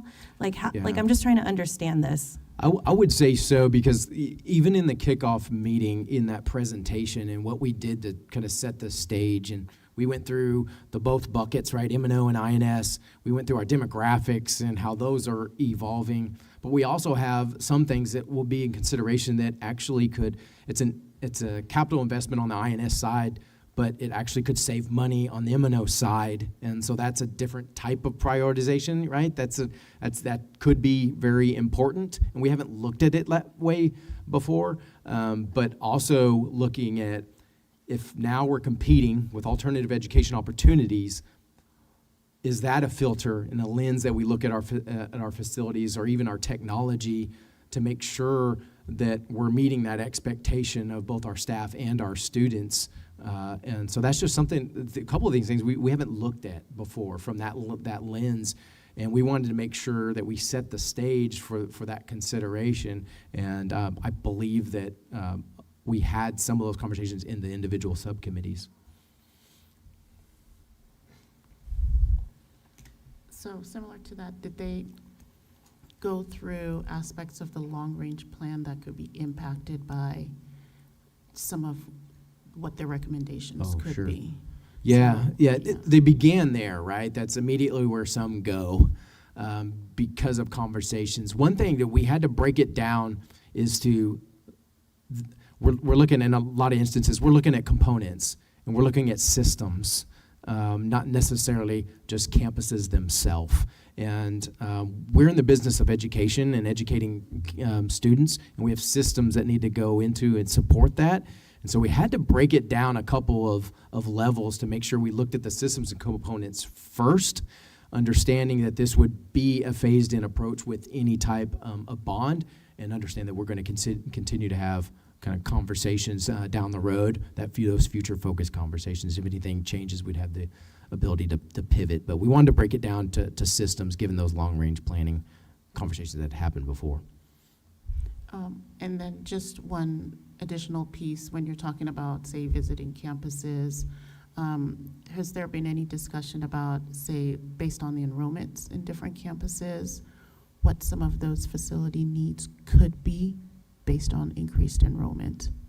Yeah, I think when we look at the charters and what we're trying to accomplish with this subcommittee and the laser focus we want on them, we wanted to make sure that we had some guardrails on what does success look like once we go through these projects. We didn't want to necessarily have those outside influences pushing them in a certain direction. We wanted them to focus on what those projects are and then prioritize those. And so it's hard, right? Because everyone wants to go and try to solve all the problems all at once. But right now, we were focused on just these projects and trying to prioritize those. I think that question will be answered. Our plans will address that question for June 4th. Sorry, I've kind of lost my words there for a minute. Yeah. Yes. My question was tied a lot to long-range plans, so we're going to hear more about that. One thing that I just thought about as you were talking about, okay, it's 80 people and we're doing, Nicosia from all different, that's a lot of people, a lot of differences. As we're talking about long-range plan, as we're talking about M&O and INS, do you feel like our subcommittee has an understanding of just some of those, like the financial pieces that are also involved with these decisions? Yeah, I did it. I don't know how many times I went over that. I had to do it at least the first two, so we continue to have an understanding of the two buckets, because that's based on conversations we had in subcommittees early. It's like, okay, we need to revisit this, right? That we don't want to necessarily utilize operating funds because that goes to many other different things. And so we continued to reiterate the difference and the impact that both of them have on kind of our daily operations. And so I think we did it probably 3 times, and in each subcommittee if they had additional questions. So it was very, very important to set that stage for all these conversations. Okay, and I don't mean that like in a condescending way. I mean it in that Texas public school finance is messy and complicated, and I think all of us that look at it all the time still have questions all the time. So that's why I asked that, not in a like the average I think most people, won't know those things. So thank No. you. No, I think that's a valid point. Actually, when one of our discussions around this, actually, Dr. Poppy brought up that we work within the system we're in, but when we need our community involvement around these things, it's hard because it is so complicated, and then there are so many intricacies with each side of that, or those two different buckets. So that is something that we have to keep reminding ourselves about. I think in general, my questions have been asked, but just a couple of little additions to what Trish said. I think and so I'll look at your response in board memo, that will be helpful. Understanding if this is the first time that community is providing input on the priorities identified, or whether there was some form of community input prior to coming to CFAC. I think you're kind of asking that as well, but just that specific piece I'd like to know a little bit more about. And then related to long-range plan, I just keep coming back to this idea, we're talking about innovative programming, and that could look like lots of different things. And so thinking about how I'm having a hard time, I know what you were saying about components, and I get like an air condition's an air condition, and that doesn't matter the reason we're using the building. I get that. Sure. But I'm thinking I'm having a hard time decontextualizing this from the long-range plan, because it seems like it could pretty considerably change, or has the potential to change the community's thoughts or priorities depending on if it's put back into the context of a long-range plan. So I think that's just kind of what I'm trying to wrestle with a little bit, is how those two things, can they be, to some extent they can, like you were saying, but in other ways, just it's harder for me to think through that. Okay, I think we can make that part of that conversation and kind of focus on that component there, because it's a valid point. I think I'd like to build on that too, Laura, because, long-range plan is, we're saying in 10 years, what our district may look like, right? And we're looking at it within the lens of what the current signals are happening from the state and federal government. And they're not being shy about their opinion or where they're going to land. So sure, I agree that we might need to still pivot and be able to address or move as we need, but there's some really clear writing on the wall. And so I feel like with our long-range plan said, hey, can we, given that trajectory, I feel like the board was asking administration to say, okay, given that, what then does education need to look like, and how are our facilities going to fit that? How are we going to continue to address that? And I don't see that being fleshed out before we start these conversations. And so I'm torn a bit, because I'm like, yeah, I get lighting on a campus can look great, but what if we've decided that you wanted to do half of that as like a business P3 thing and the other half campus? Well, then does the lighting we just spent money on and bonded go to waste? And the campus, we built out this campus, we finished putting all the money in, we built a traditional campus, but now we're looking at enrollment stabilization, our competitive landscape, and we're like, oh man, we could have made this a leadership academy and shaped it different. We could have made this new elementary school a K this or that. I mean, there's just so many things we could be thinking innovatively about as a district with the long-range plan that the resolution the board adopted, and it feels like there's so much that's you're already going to go down the road. And so I'm just curious, how we as a board navigate this well, and not be like, oh my gosh, and our community not feel like we're spending this money, but we're just going to come in and do it later. Right. I don't know how we have confidence in this. So I'm processing that. I don't have a question right now. That's a process. If you have something, later on I'll ask more questions, but that's my thought right now. Okay. It is very messy. And at times, I think it would be ideal if we had gone through a lengthy long-range. I know we've done a lot of long-range planning, but we don't have the product of a long-range plan. And so we are where we are, and what is our best next step while we address, that's what we would want to address next week of our plans to develop a true long-range plan so that we don't find ourselves in this position again. Unfortunately, we are in this position, and I don't have a good answer of how we resequence these things, because if we delay this too long, there are risks involved with that, and those risks mean a big difference for the learning for students who will walk in buildings that don't have, in my opinion, adequate or equitable facilities compared to others in the district. So because of the nature of the facility needs and technology and safety needs, I think that does give us some validity. I'm choosing my words very, very carefully here. That's why it's taken me so long. It gives us some validity in if we choose to go in this direction of that we're not just going off on this, and I know nobody on the board is saying this, so please don't take it that way, but we're not going off on this wild trail with any of our facilities with this bond issue, because right now we need infrastructure to be repaired and addressed from a safety, technology, and then just general facilities modernization. However, I'm going to talk out of both sides of my mouth. I do think that it would have been ideal if we had a good, solid, long-range plan that we could draw upon, and if we had functioning up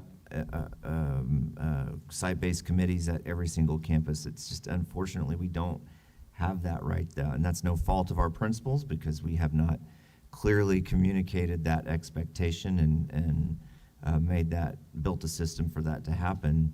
So I think we can offset that. We can follow up on that particular topic. I guess just to bottom line it, my fear is that if we hold off on this bond issue before we even get to what may be in it and wait for a long-range plan, that we are putting ourselves at a serious disadvantage in some ways. Our students will go without.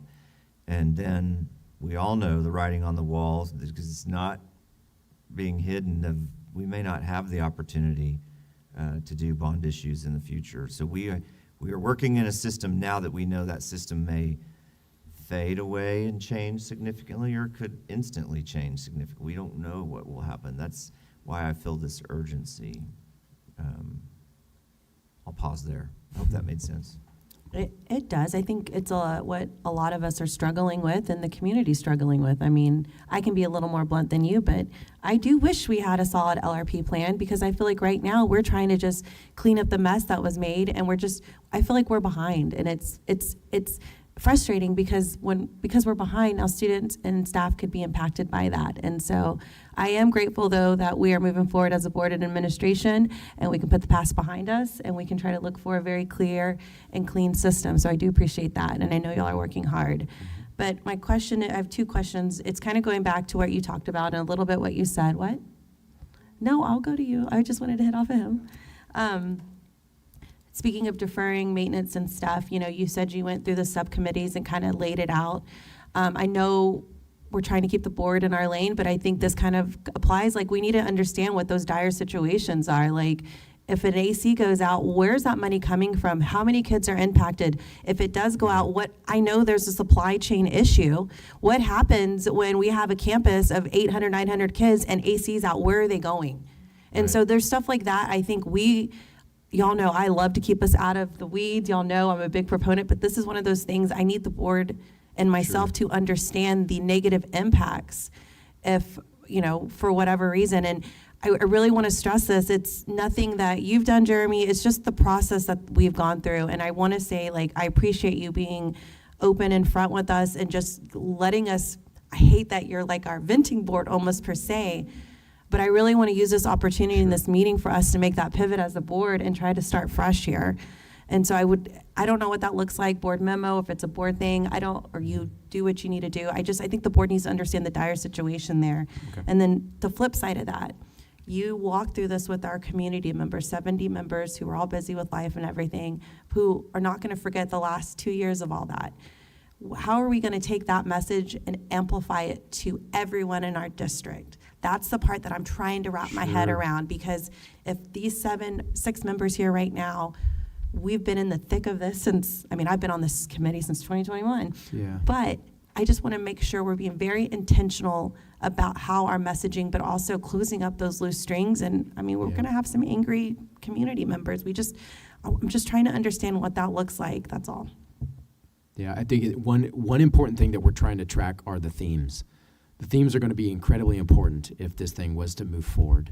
And so that's what we're tracking and trying to identify those. So that's the communication that has to go out. It's when you theme things, and you, just like you want to know what the implications are if the AC goes out, those are the same implications that the community wants to know, and those same implications we had to explain to the subcommittees.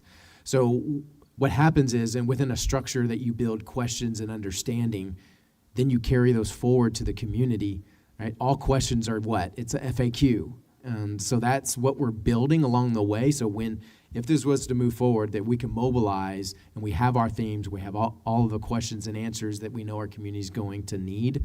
And that's what we're trying to track as close as possible. It's an incredible point, because there will be knowledge base that has to be built with any bond that goes forward. Nkosi? Oh, sorry, Chris. I was just going to say, I actually don't think that your question related to, you use the example of HVAC and what does that mean? I think that is good governance, quite honestly. I think this board does deserve to know some of those things and what are the implications around these decisions. So and I appreciate your comments, don't get me wrong, but I do think it is something that we could set up. To me, it's analogous to, we take board members on campus visits to see phonics materials that we are later going to recommend you adopt. You need to learn. You're making decisions that are related to millions and millions of dollars. And so I do think good governance at times can be having that opportunity to learn and see some of these things with your own eyes. I know it's your turn, sir. I have a lot swimming in my head. I'm trying to figure out how to say it all, but one, I appreciate the conversation. I think it was needed. I know we were talking about this alignment to long-range planning, and I know the sentiment is that we did not emerge with a deliverable, with a plan but I'd want to push us to, I think we emerged with one, this notion that we want to really focus on student outcomes. So at the end of the day, anything you bring to us, we want to know, what is the impact on young people? What is that experience going to be? And then we were making a decision. What we did develop was a framework of our priorities. And I think using that framework would be really helpful, because we've already kind of agreed upon student experience, teacher experience.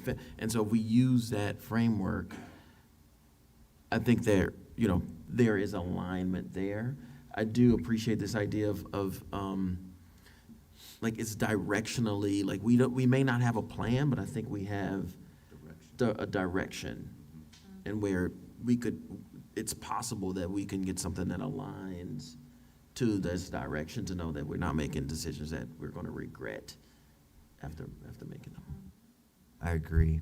And the framework you're referencing is the, when we use it for the matrix for the budget stuff, is that, those 4 commitments, yeah.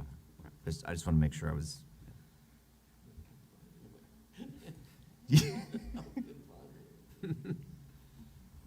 All right, board, go ahead. So I want to build on something, Anna, you were talking about, because I do think an emergency plan for our deferred maintenance items is good for the governance to request our administration to come up with. I also would like to see, we have some of bond savings that we say is allocated for these emergency items. I would love to see an item come before our board, and you know where this is going, where we have a percentage of our bond savings that will go to major maintenance initiatives. And so I would love to see like how that would look. Is there a percentage or something we could do? I think it would be at least a good practice for the board to say what is the major maintenance needs out there, and then a percentage of any bond savings then is reserved to help address that, especially in light or in the case or in the instance if a bond doesn't pass our voters. Does that make sense? Yep. Okay. Okay. Being more intentional about it. Okay. Yes.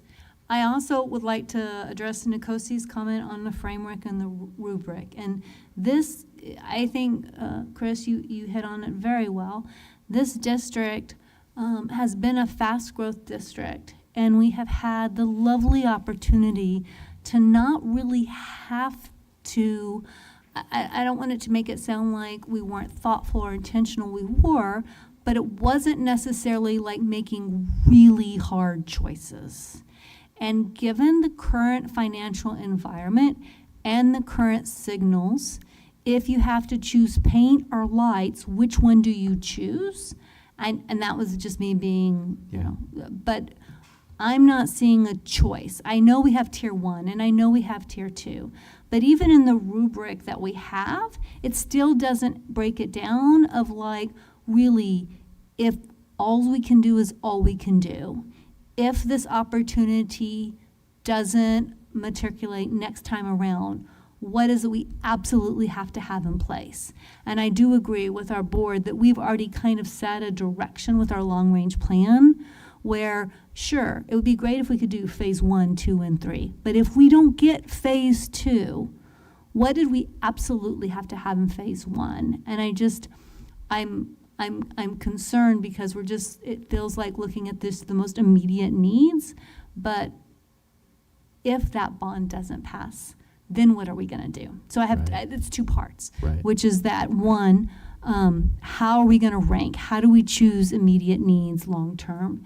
And then 2, the other one is, if we don't have access to bonds, if the community says our CFAC says, no, we don't want to bring something to the board because we don't think we're ready yet, and so we don't put anything on a ballot, then what's our plan in this environment? How do we move forward? And it can't just be, well, we just hope we're going to put something on the ballot. We just hope people are going to pass it. We need a plan. And it's not going to be optimum, but we need a plan. So we've actually started some very early discussions around this, and the grave. Sorry, I'm just jumping on our response here, but the grave outcome if we don't have this bond, it won't be choosing between paint and HVAC. It'll be choosing between HVAC and teachers. And how many staff members can we continue? A modernization is $25 million for an elementary school. Is that accurate? Say roughly 25. And how much do we have right now in bonds savings?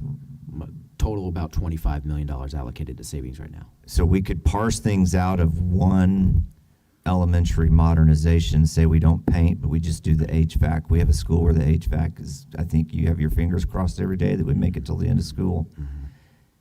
That's going to eat a big chunk of that $25 million. So I understand those concepts, and those are the things we have to help the community understand, but how do we do that in a way it doesn't sound like that we're threatening? Right. And because that's not what this is about. Those are the real facts we're facing, and we may lose our opportunity to even do bonds in the next legislative session.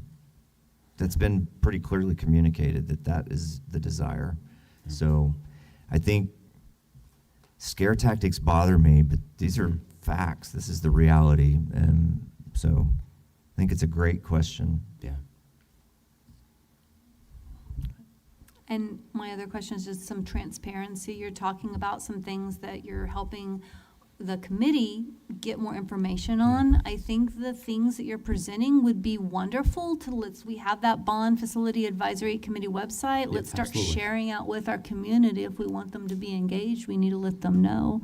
And I think for the board, we do need a better handle, more at our fingertips. Like, I have a general idea of major maintenance that was out there, but I don't have the numbers at my fingertip. What is our bond capacity? What were the items that you gave them that said, okay, these are the major things that are coming up? And I think the board does need to be able to have a general idea as well, so when it comes before us, we can also discuss it comprehensively. Yep, and we are building out, we have the structure there within the website, and we're building that out right now to populate that. Thank you, Trish. All right, board members, any other questions? Can I just close off and just say that I love this discussion, and it's not easy, but I appreciate the questions, and we hear them. We're going to respond to these because what I started with saying is that our goal is for you to have confidence in the process. We went down the path of some specifics, but I think those specifics and those understandings help understand that process and the need as we start getting closer to making a decision of whether we're going to move forward with the bond election. So thank you, board members. I appreciate it. Thank you all. All right, board members, if you have any other questions, please email Jeremy and CC Chris on it. And board members, a similar discussion will be up for June 4th, and just check your board memo. All right, thank you so much, Jeremy. We really appreciate it. I know this has been a fun process, but I really do appreciate it. I really want you to know that. I really do. Thank you. All right, board members, next is our consent agenda item. Wait, no. Oh my gosh, we're going to take a break. Sorry, I got real excited. It is 8:17 p.m. and we're going to take an 11-minute break.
It is 8:03 p.m. and the board is now returned from our break.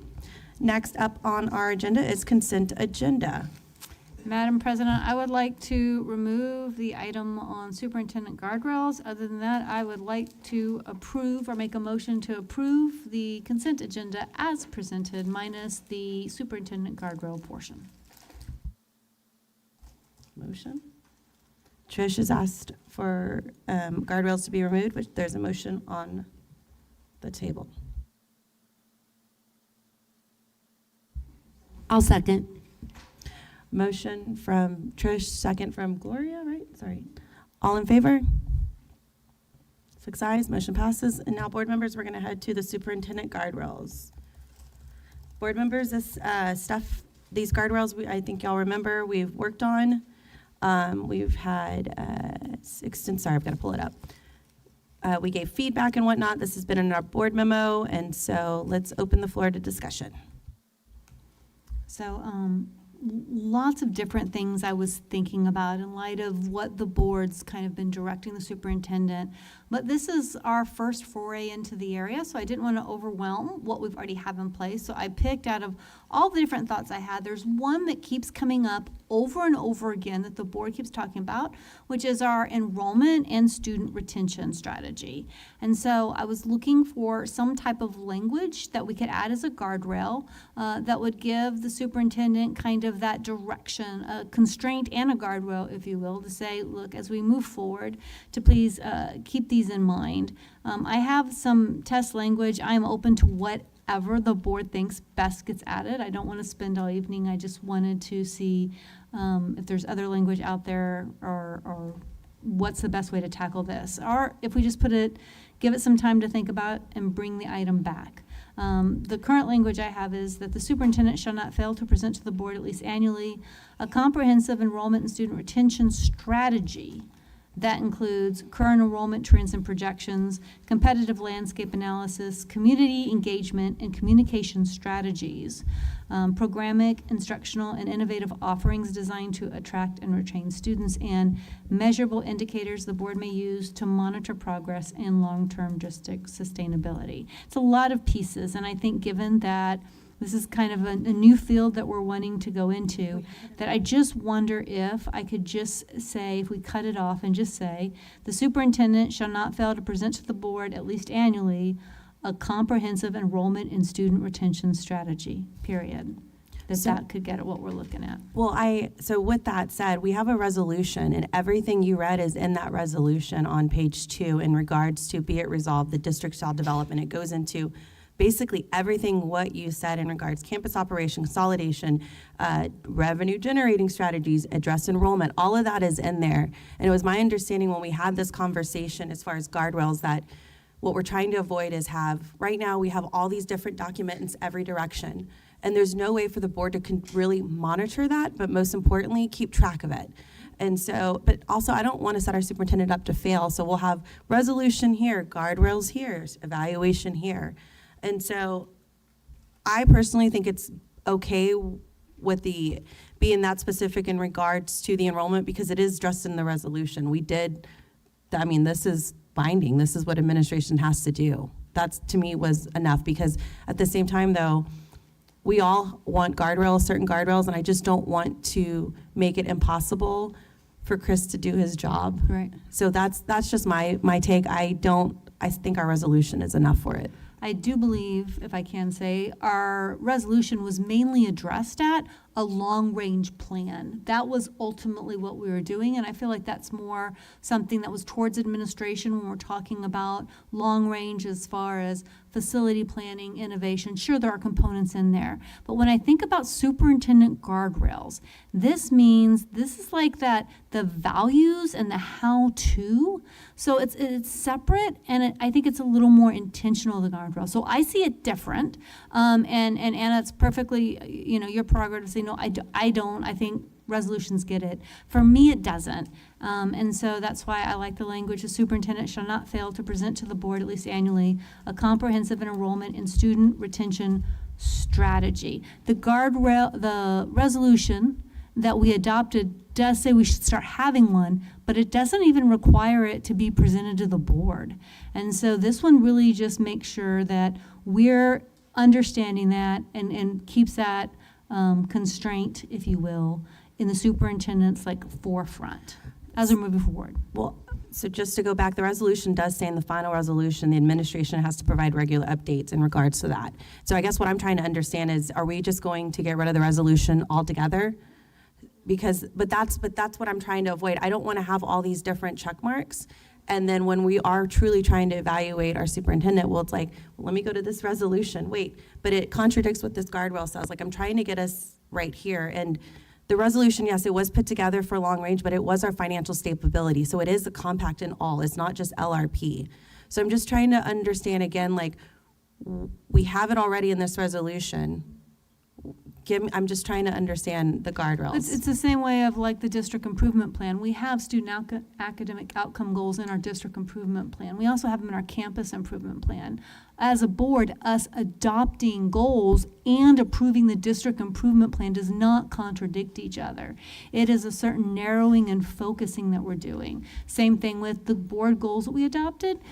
We have those in our strategic plan. We have them in the district improvement plan. The redundancy isn't the issue. It is the intentionality and the doubling up. And that would be the same thing here as a guardrail. It's not a redundancy issue. It's kind of more of that doubling up is where I saw it. See, I'm curious what you were thinking. I have to disagree with that, because I think in regards to the system and process, because that is our issue right now, is we have district improvement plans, we have campus improvement plans, now we have board goals.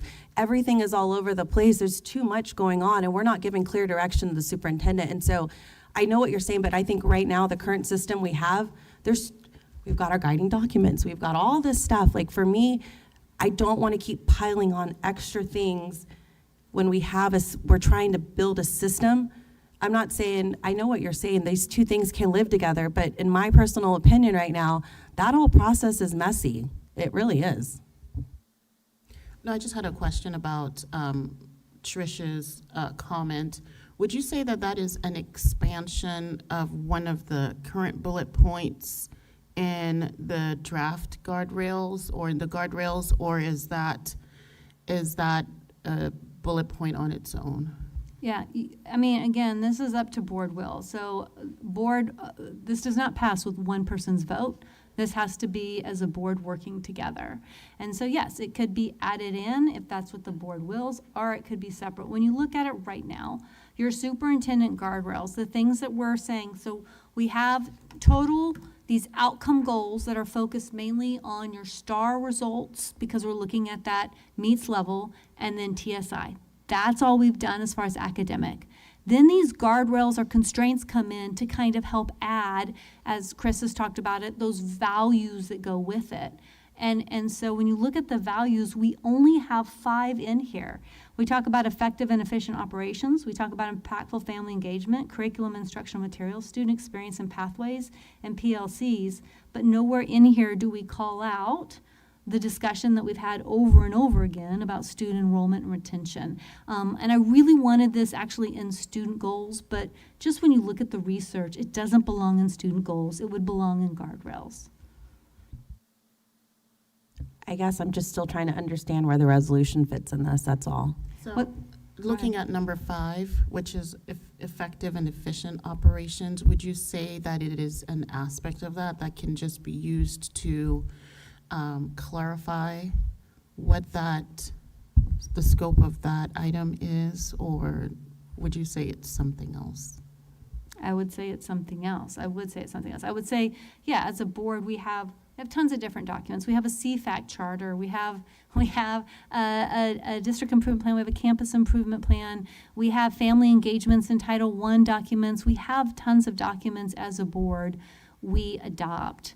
But what we're looking at here is the narrowing down and the streamlining of, as a board, where's going to be the hyper focus. And in other words, what are the main things we're going to spend our time focusing on, and what do we want Chris to be focusing on? Student enrollment and retention has come up over and over again in our board meetings. And it's not just that concept of student enrollment and retention, but how we do it in our community, because this is everything. This is what we're talking about, is the future of education is going to look different.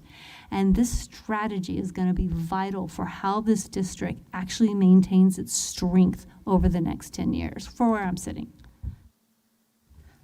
Personally, I think where our superintendent has been here like a hot minute, and I get we're trying to set him up to be as successful. I think we're putting so many different documents, so many different guardrails, so many different processes. What I'm hearing from principals and what I'm hearing from teachers is right now, I really appreciate the clarity and the simplicity with what needs to happen. I think people really appreciate that. I think now is not the time to pile on. I think let's work together, and I think we've created some goals and move forward that way before we start adding on things that I think are just going to complicate and almost start. It's like this document and this document and this document, and then almost be in conflict with one another. So I'll still go back to what I had said before, but I guess I'll word it differently. So looking at the goals that we set initially, or the goals that we set, and then applying these guardrails to those goals to meet those goals.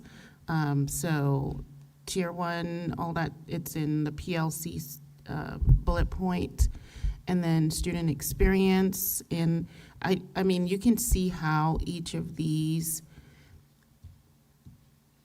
apply to moving us towards those goals being met. When it comes to, I still look at, from the perspective of student enrollment, I still look at it as part of number 5, operational and budgetary, just in terms of meeting those goals. Because let's say we increase our enrollment, it doesn't necessarily drive towards meeting those goals, but on its own, except through the budgetary aspect of it. Help me process that, Sade. So what are you saying? So I'm saying that it is, and what you're proposing, it comes across to me as an aspect of operational and budgetary. It's just one aspect of it. With regards to the guardrails in trying to achieve those goals that were set. So when I look at number 5, let me ask you a question, because what I'm seeing here is I'm seeing academic goals, but I'm not seeing anything in regards to the student experience. It's just aligned to academic goals. I'm guessing that must mean, from looking at it, is that we are aligning it to our student outcomes, right? And so therefore, all operational and budgetary decisions are aligned to student outcomes. This requires an academic impact statement for all allocations. But where are we saying, okay, but we're going to manage and have a strategy on how we're going to retain and increase enrollment in that environment? I feel like that's missing then in that spot. If you're saying that's where it goes, I don't see it there then. Is that fair, No, Sade? it's not. Yeah, it's not there. But I think that's where it's whether we need to call it out specifically or, it's just, do you have So I think, let me just start by saying I'm going to do what the board directs me to do. So my thoughts on this are that maintaining and retaining students and increasing our enrollment is very important. I do see the need for that. We're already doing that work right now. And if whether this is a guardrail or somehow embedded somewhere, that work will continue. The way I view the goals and the guardrails for the superintendent are a way to communicate from the board to me what are the most important things that we want you to focus not all of your attention, but most of your attention on? Where do we want your work to be directed? And so, is this one of those things, is the question I would ask for the board. And I've asked this before when you think about the number of goals we have, I was trying to narrow us into at least just 3, because really each one includes math and reading, and then 7 or 8 different groups. Then we have 5 guardrails. Typically there's 3 or 4 allotted. So it does start feeling overwhelming. However, if again, I'm going to focus on what this board tells me to focus on, and I will work as hard as I possibly can to make those things happen. I would just encourage that it's not just about me. There's a team of people that I also lead and support. And so how do we sustain the amount of reporting? How do we fit all this into a board agenda? So I think throughout the year, to give you the proper information and monitoring updates. Those are not arguments against this specific constraint or idea. It's just the total number overall of what does. It does start concerning me of what is doable in 1 year. Or is it just a measure that we have on a dashboard, and so depending on how it's trending, then they know that they need to work on it or something? I think also when I think of effective, efficient operations, right? We just had this conversation about bonds and CFAC, right? This is going to be a big topic for this board. This board has to decide whether we go to bond or not. And we are very concerned about the process, but I'm not going to go put, hey, Chris, I want to make sure you have a successful or a very clear process, right? I feel like all of that's compacted into that. But I think for me, the bigger question now is, I'm just trying to figure out, like, we have this resolution, but if we're not going to follow the resolution, like, where does this resolution land now? Like, I feel like, because to me, I thought we tasked administration to come through, and I feel like they're following through this resolution, but are we at the end of our rope with the resolution? Like, where does it end? Because, like, that's why I want to make sure we're not, because to me, I feel like that resolution hits a lot of what you're saying, and I don't see the need to put it in the guardrails because they're already doing the work, and I feel like that resolution ties back into some of these guardrails we already have. I feel like it's intertwined into it. Well, it's the same thing as when we talk about, like, one of the things we're talking about were the SAT scores instead of TSI. We were kind of talking about using CCMR. These are scores and data points that our district still follows. This is just, we're saying this heightens. Long-range plan, we still want our district to work on those items. That resolution is still things to work on. This is just about heightening it. The goals, the academic goals we have in a district improvement plan, we're not saying all those goals go away. The district still has to do them. Federally required, it's state required. Again, the goals we adopt are a heightened attention. And so again, it's not about trying to make something go away. It's like, what do we want as a heightened intention? I've seen some districts have 10 or 15 guardrails. Certainly we don't need that many. We don't have to do everything else that the other districts do. But this is our first time in going in there, and to say, okay, well, 5's going to be a hard number. Then my question is, when you look at all these, are we happy with them? What I'm hearing from 2 trustees is they are happy with them, and that's perfectly fine. But what I'd like to hear from Sade and Laura and Nkosi, are we happy with it? If we are, we can end this conversation like 3 minutes flat. We can be done. I mean, let's just move it along. It's one voice. I need Laura, Sade, Nkosi. If there's no will, there's no will. That's okay. Again, the district's still going to focus on student retention, y'all. All I'm asking is, should it be elevated to a guardrail? So, all right, Laura, let's Sade, get this going, and otherwise we're going to move it on. Let's go. Yeah, so I was just going to say something to that effect, Trish, which is that I was kind of struggling to wrap my head around the constraints and what should be included versus not. And I think this piece around, it's not the only thing that we're working on, but we have decided that these 4 goals are the priority. And so I've been thinking around 4, 5. Are we 5? No, 4. Goals.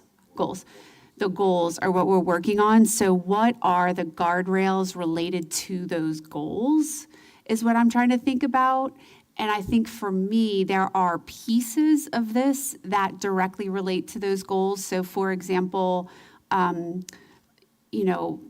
engagement, communication strategies to me can directly facilitate how we reach those goals or things we want to emphasize in that process. But some of them for me are a harder stretch in terms of how they relate directly to the goal. They're important, but maybe not a direct guardrail or constraint for those academic goals, if that makes sense. I don't know if that helps.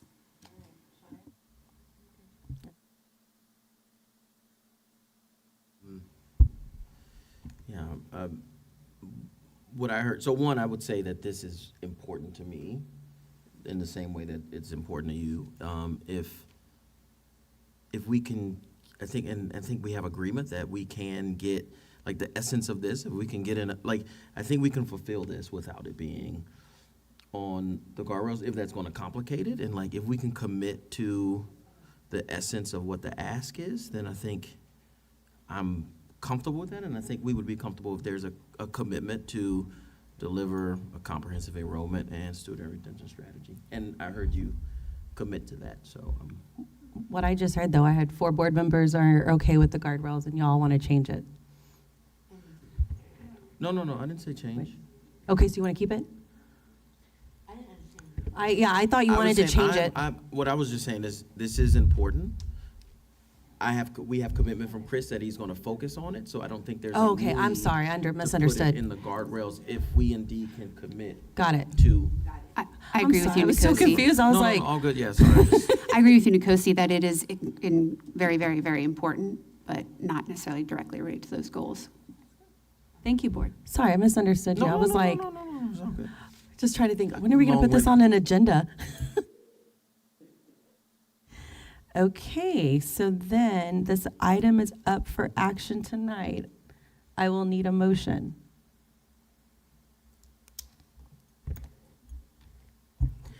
I move the board approve the Leander ISD Superintendent guardrails as presented.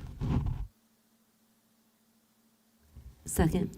A motion from Sade, a second from a second from Gloria, I'm sorry. Any discussion? Y'all, I just wanted to make sure you got what you needed. I'm sorry, I'm a hot mess. No discussion, all in favor, board members? 6 ayes, motion passes. Thank y'all for having a very respectful discussion. Board members, now we're going to get to go to Dr. Clark's favorite part of the agenda, the superintendent's report. Start the timer. Take it away. All right, we have a lot to share this week, or this board meeting. I want to start off by recognizing Eric Rose from Glenn High School, who was the 5A boys pole vault bronze medalist in our UIL state track and field competition. Congratulations to Glenn and Eric. Several theater awards. I don't want to read all of them to you, but the Jimmy Award is one that has been, it was new to me. I was not aware of this award. And there's actually a second student. I mentioned Isaiah in my video that I do every Friday, but we have not, I don't think I've mentioned London, the other student that is listed here. That's Pflugerville. Oh, sorry. Okay. All right. Thank you. That was my test, and you guys passed. All right. Next, we have Vista Ridge for the best orchestra. And then best supporting performer in a female category, Nyla George. So congratulations to those students as well. And then we have our, UIL State Theatrical Design Contest. So we have Katie and Rebecca are both from Vista Ridge High School. And this is Rebecca's second consecutive state title. And then Rouse High School student Darby Shaw-Han is the photo on the right, and she placed second in the 5A costume design contest. Congratulations to those students as well. Let's move on to UIL Academics and Speech. This took place on May 18th and 19th at UT Austin. Overall, we had 3 individual state champions in this competition in our district. News writing, we had Skylar King from Cedar Park High School. And then science, we had Siddharth Prasanna from Vista Ridge High School. And then persuasive speaking, Sahana Chandran, I believe, if I'm pronouncing that correctly. And then a special shout out to the Cedar Park journalism team, Skylar King and Lane Cooper, for being named state champions. Good job there. CTE, we heard about it earlier tonight. So we have our CTE Career and Technical Student Organization, DECA, which you know our students are passionate about, from our superintendent advisory committee that presented about funding for this particular student group. I'm all tripping up on my words. This club. So, Distributive Education Clubs of America organization that prepares students for careers in marketing, finance, hospitality, and management entrepreneurship. They took first place at that competition. Next, we have the Vista Ridge High School Career and Technical Student Organization, FCCLA. Numerous, I don't want to list all of those to you, but numerous achievements there. But one to note is that the interior design competition, they swept the interior design level 2 event with first, second, and third place, and took first and third place in interior design level 3. So congratulations to all these students as well. And then next we'll go on to the CTSO HOSA. So this is a Future Healthcare Professionals. It's a unique program of leadership development, motivation, and recognition exclusively for students enrolled in health science education and biomedical science programs. And then they have interest in pursuing careers in health professions. And we have a state officer that was elected from Vandegrift High School. Thank you.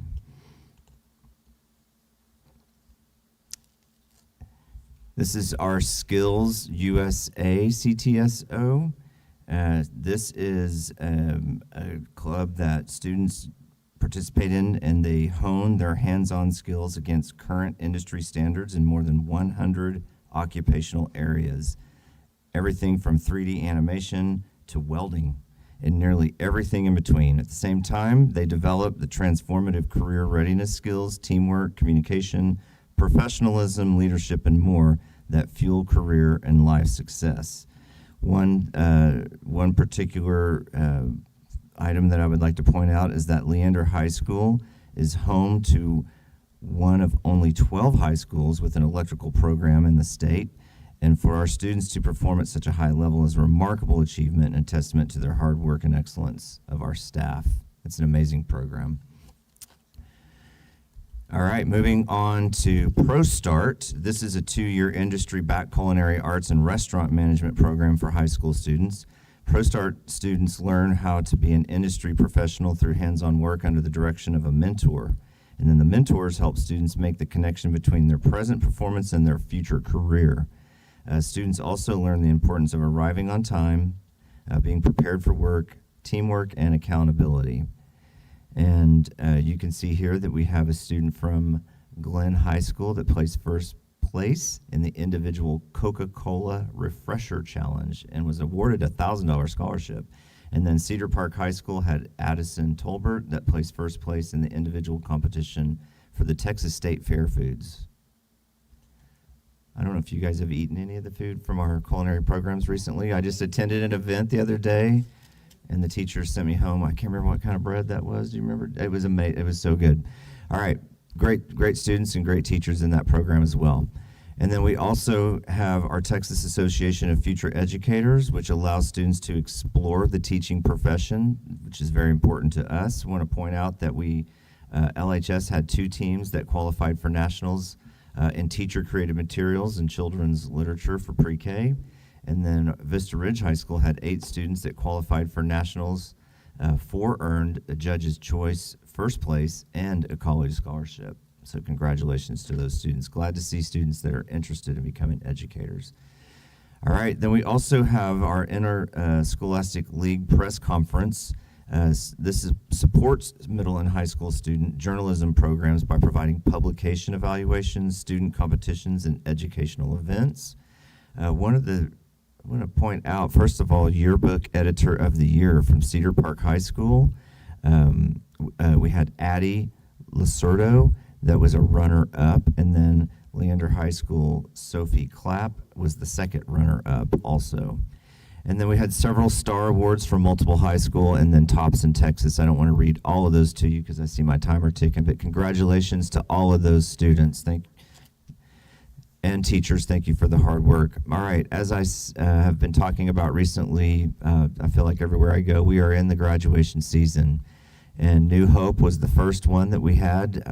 Was that this week? That was last week. Such a touching ceremony. They did a great job. I don't remember, 157 students graduated, 15 more they anticipate even before the end of this school year. So graduation does not end on a specific date with New Hope. They graduate them throughout the year, and we had a good turnout for the ceremony at Leander High School. Just a couple of more pictures. You see our amazing principal there, and that one on the right. Project Search 18 Plus graduation. So I want to just give a shout out to Paige Collier, who did a great job speaking to the students and community members, family members that were present at Ascension Hospital. Is that correct? Did I say the right name? Yes. These students have already graduated high school, but they go and do job-embedded work skills. And when I went to this last year, I asked Paige, I did not know a lot about it, and I asked Paige if she could set up a tour for me, and I think it was around October, November, we went and did a pretty lengthy tour. And I don't think I talked to every single one of these students, but I think I talked to all but one. But the young lady on the far left, right next to Anna, and her name has slipped my mind. Do you remember it, Paige? Dia. She stood out to me when I talked to her on my visit, and then she was chosen to speak that day to those in attendance. And she, just such an articulate young lady, and talked about how she was working on her communication skills, and you couldn't tell it because she was just did an amazing job talking in front of, I don't know, there were probably 75 people in that room, but I never would have thought she had had challenges with communicating when I talked to her back in November, because she was thoroughly explaining her work that she was doing in surgical prep, like the pre-op rooms, and putting out all the proper tools and materials that were needed prior to a surgery. Just such wonderful young people. And I don't remember how many of them now have jobs, but I know overall it's like 95% of these students end up with a job after completing the program. So great partnership as well between our district. We have 2 teachers there, and then the hospital has a commitment as well. And then we partner with Liberty Hill, who also had 2 students that graduated this day. Every time I attend one of these graduations, I say, well, that was the best one. But then I go to the next one, and then that one becomes the best one. But Geiger Center blew me away last night. It is our first graduating class from the Geiger Center, Geiger Compass Center for 18 Plus Services. I want to point out the picture on the left, in the middle in the red shirt, is one of the graduates, but immediately to his right, and between me and the student, is his dad, and he was invited to speak at the ceremony. And this gentleman, it don't want to touch my heart. I know some of you were there. They had me up there on stage with all the lights on me, and my eyes were just blinking a lot because of the brightness from the lights as he was speaking. But what stood out to me is he named every teacher and instructional assistant and principal that worked with his son to get him to this point. His son is now 22 years old. The fact that he knew, I thought, can I name every teacher's name that touched my kids? And the answer to that is no. So what that tells me is these people impacted their lives in a deep way for him to remember and then list all of them out. I think there were probably, I don't know, 25 or 30 names, or maybe more that he He went through his knew. whole career. Yeah, I'm talking pre-K all the way till 18 plus. So wonderful family, just a symbol of the work that is being done here in Leander ISD all over our district. Moving on to end of year, you heard our students from earlier this evening from Grandview Hills. Sorry, my mind is not working tonight. And so we have so many different variations of celebrations of learning, student-led conferences, defenses of learning. They're called various things, but at the end of the year, students are meeting with their parents or standing up in front of their peers and community members and explaining what they learned this year. You can see this is an example of a student at Baghdad that presented a portfolio. They held these last Thursday and Friday. They have a panel, and I'm going to show you on this next slide. Right there on the right, the panel's taking notes. They have some guidance on how to score and give feedback to the students on how they did. The principal is awarding, if they meet the criteria, their seal of biliteracy as a part of this presentation.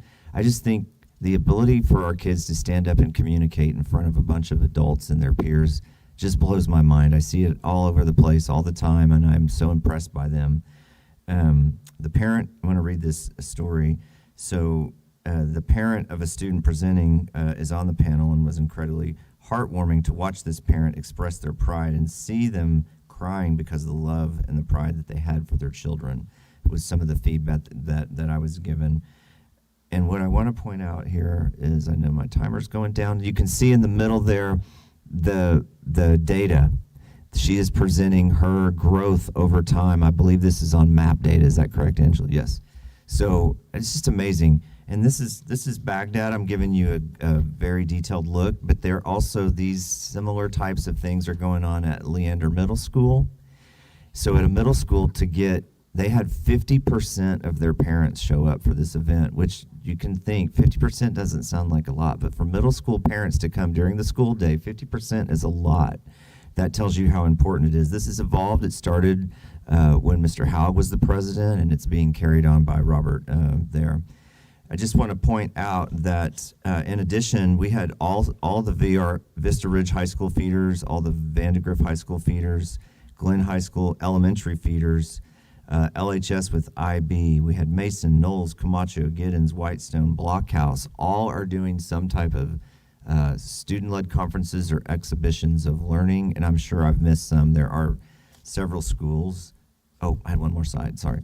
Rutledge hosted, they called it a leadership day, but what I thought was so unique is they had the students, as parents and people were entering, they were playing the xylophone for them, and what a nice touch. So shout out to all of these schools, including Grandview, that presented earlier tonight, for doing that work. I wanted to share this. I was not there for this particular incident, but Lauren actually shared this with me, that she had been to Parkside and Knowles. And the reason I'm pointing this out, this is for the board as a whole, but maybe a little bit especially for our board president, who talks about consistency a lot. So she was doing science walks on two different campuses, two different populations of students with various needs, as you know about that. But you can see just from the anchor chart that there is consistency in the type of learning that is going on. And this was on the same day, if I remember correctly. So this speaks to the work that's being done with our curriculum team of rolling out our science materials and supporting teachers, but also the work that our teachers and principals are doing to make sure it happens. And so this one warmed my heart. It did. It meant, I knew it would mean a lot to you, so I wanted to share that tonight. And then, just more of pictures of the same event. So this was, as you know, we have a cohort of national board certified teachers. This is our first group. Dr. Amy Sharp, who is one of our directors in the teaching and learning department, led this because she herself holds the national board certification. which if you don't know much about that, it is very difficult to get. And so she led this group through, so they just submitted everything to see if they meet the requirements for their certification. We had elementary through high school students. It includes Jenny Aguilar, a third grade teacher at River Ridge. Daniel Blanchard is a performing arts teacher at Reagan. Christopher Little, who is a math teacher at Leander Middle School. Deanna Santagata, who is a social studies teacher at Henry. Sarah Spittler-Russo, who is a math teacher at Vandegrift. And then Tanya Wilkinson, who is an English language arts teacher at Cedar Park High School. So they'll be working on the year 2 components next year. And then they have another teacher, Suzanne Guy from River Place, that submitted her year 2 components this year.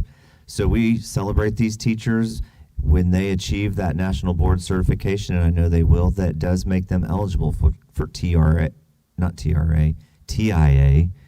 And so they get that bump in salary. So we definitely have a desire to continue and grow this program for sure, as we look for ways to get more funds into the pockets of our teachers. Just some more pictures from those. I know I'm way over. Cindy's going to be so disappointed in me tomorrow, but I'll be all right. So the Cedar Park Chamber of Commerce did a youth leadership academy.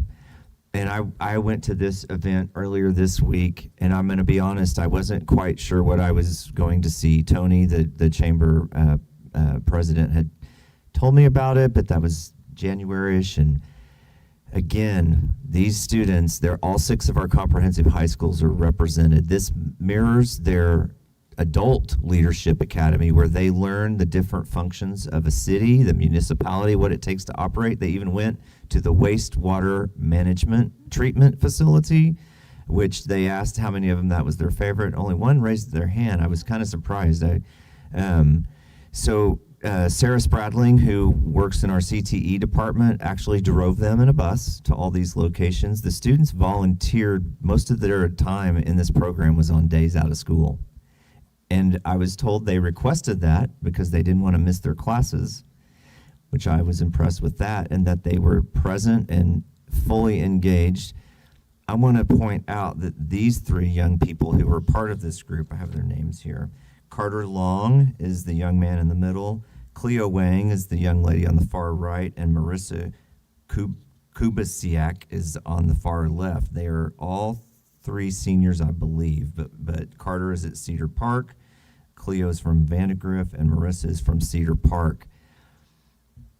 When they spoke, I know I keep saying this over and over, for our kids' ability to stand up, there were, again, about 100 people in this room, and it was chamber members, city employees, the mayor of Cedar Park, city manager of Cedar Park. Anna was there, I was there. They blew me away talking about leadership skills, that they learned how important it is to do things like network, and how relationships are important in business and in your professional field, and how the young lady on the far right, when they heard a judge speak, that she came back from a maternity leave as a mom and then became the judge, and that she thought how impactful that was to her, that she has all kinds of options in her career, and she doesn't have it all figured out today as a high school student. So these young people are brilliant. I know they have a Cedar Park Chamber luncheon. I believe it's on June 10th. 4 different students that participated in this are going to speak on that day. So if you're interested in attending that, it might be worth. We'll be at SLI, sorry. Okay, so moving on to, that's just another, I did want to talk about this. So they gave them a picture, a book that had like a photo album, which I didn't even know was really a thing anymore, because we all have our pictures on our phones. But these kids were so dialed into this program that they look at how they're all looking at the pictures, and so they really loved this photo album that they were given, which I think spoke to how valuable they found the program itself. And then I want to get this one right when I explain. Yes. So if you don't have a teenage or a young adult daughter, you may not know what a bog bag is, but they're very popular. So we had a local group reach out to Shannon Jack and Paige's department earlier this year that just wanted to give back to the community in some way, and they donated these bog bags filled with gift cards, zip wallets, snacks, blankets, towels, Tide Pods, and other everyday essentials. In addition to that, we had from Region 13 Service Center, we had a Fresh Start basket given as well. So we have 8 students. You see 3 of them pictured here, and I'll tell you a little bit about them again. We have 8 students that live independently as high school students. I'm going to repeat that. We have 8 students that are living independently and work 30 plus hours and attend school. So Paige's department decided to honor those 8 because of their hard work and give the bog bags and those baskets to them. And 3 of them that we wanted to just point out is on the left, we have Sienna. So not only is she living independently, working and graduating from high school, she has plans to go to Texas Tech in the fall of next year. In the center, we have Raven. She will be graduating and attending ACC to pursue a degree in nursing. And then Delilah will be attending ACC, and she is on the far right. The resilience of our students blows me away every day, and that is my superintendent's report for this week. Thank you. Well, that was amazing. I will say I love these superintendent reports because they're just filled of good stuff and remind us of all the great things around the community, and probably the first one you made me cry. I hate it. Stop it, Gloria. No. All right, board members, we're going to go to 9A1, discussion of the 2026-2027 instructional materials update, K through 5 math. I know every time I tear up, I could feel the eyes. Then it was a right. It was a right.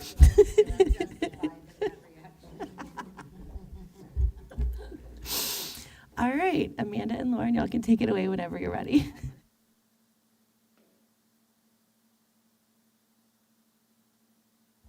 Good evening, Madam President, Board of Trustees, Dr. Clark. We are here to give an update on our instructional materials this evening. And the purpose of this presentation is to provide an update on the instructional materials selection process for kindergarten through 5th grade math for the 2026-2027 school year, with full implementation in 2027-2028. So just to kind of review where we've been on this journey, starting in February, we started looking at those State Board of Education approved materials with the highest marks across the board at 90% or higher in all of the EMRA reports. Next, we met as a leadership team with curriculum and instruction with Ms. Meeks, our elementary math coordinator, myself, and our secondary math coordinator to look at those vendors. We started with 4, and at the end of that day, we were able to narrow down to 3 that we want to take to committee. Those were Accelerate Learning STEM Scopes, Amplify Desmos Math, and Savis Envision Plus. Next, we brought it to the district-wide steering committee, which was comprised of 1 teacher from each campus, our elementary math curriculum team, and our secondary math coordinator. The committee participated in a vendor review day on March 4th, where they got to see the presentations from the 3 vendors, with the goal of narrowing down to 2 vendors by the end of the day. We used a point system to rank the vendors with the participants, with the highest number of points being the most, like the top choice, and then going down from there. You'll see that Amplified Desmos Math was the top choice among our participants that day, with Savis Envision Plus coming in next, and Accelerate Learning STEM Scopes. All right, so from there, we offered in-person review sessions from Amplified Desmos Math and Savis Envision Plus for campus principals, instructional coaches, and other district leaders. We also took both of the resources to CFAC for review and feedback. And we also invited them to join our in-person sessions that we offered to those campus leaders and district leaders as well. We then sent a form to our campuses for K-5 PLCs to vote on the resources that they felt most aligned with the needs of their campus and also the needs of our students. And then we came up with we provided community viewing sites for our community to be able to see the resources and have tangible hands-on experience with them at the 4 sites listed above. So North, Knowles, Steiner Ranch, and then also at the Central Administration Building. So we partnered also with SCR throughout this process to make sure that we are getting out information thoroughly to our community. So they helped us to send out a 1-pager to our community that included details from both of the resources, including overview videos for our families to engage with, instructional methodologies that they could look to see how those 2 resources are a little bit different in how students are engaging with the resource. And then also opportunities for the family to see how the resource specifically engages the families through the learning process as well, which is really neat. Additionally, there was also opportunity for our families to see what the digital experience might look like for our students. I know that is a hot topic right now, and so giving them the opportunity to see how much time their student might be working on a device versus working tangibly with hands-on materials was something that was important that we showcased as well. And so then we analyzed all of the feedback that we got from our PLCs as well as our community members who provided that feedback to identify a final resource for recommendation. And so that brings us to tonight. And we are, you can see from the feedback that was collected here, as well from our PLCs as well as our community, that Amplify Desmos Math received 59 PLC votes. Amplify Desmos Math received 67% of the community vote, where Sabas and Vision Plus received 40 PLC votes, and Sabas and Vision Plus received 33% of the community votes. So that leaves us with a final recommendation of Amplify Desmos Math for our K-5 Tier 1 resource for adoption for 26-27.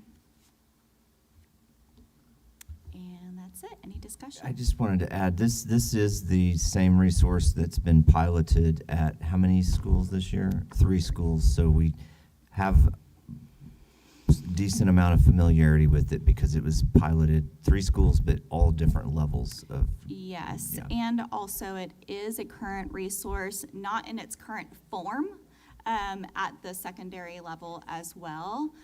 It is a little bit different though, so I want to be clear that what we're recommending for adoption is Amplify Desmos Math Texas. And so it is directly connected and related to the Texas Essential Knowledge and Skills, whereas the one that we're using in our secondary campuses right now has not gone through that IMRA process. So we're waiting for that to happen to see what that ends up looking like for them. If you want to add, go ahead.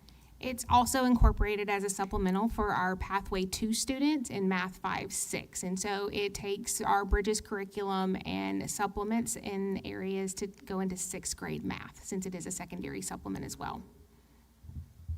Goes kind of back to that alignment piece. We're really trying hard to make sure that we're setting our students up for success, knowing that they're starting kindergarten all the way through 5th grade, and then having that opportunity potentially in 6th through Algebra 1, even potentially moving into the future. So this will be the sole adoption for math, and you had mentioned how it was a supplemental for the advanced learners. Is there there's going to be no need for any supplemental resources, or could there be? Just trying to understand the extent to which it might be different from Bridges.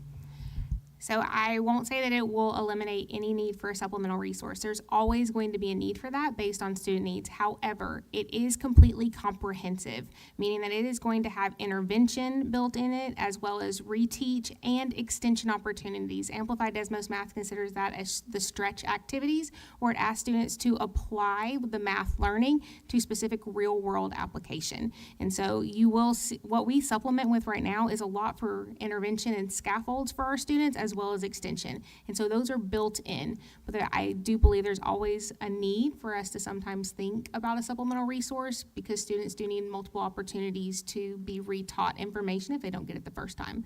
But I do think it is much more comprehensive and has all of the teacher supports built in. That is true. And also, when we adopted Bridges, at the time, there was no requirement for 100% TEKS alignment. So I think Bridges is around 80% TEKS aligned. Is that fair to say? If I remember correctly, which I think reduces the need for possible supplementation. So to hit those other 20% of the TEKS that Bridges did not address, we had to create and add things to the curriculum, which is labor intensive. So yes, that.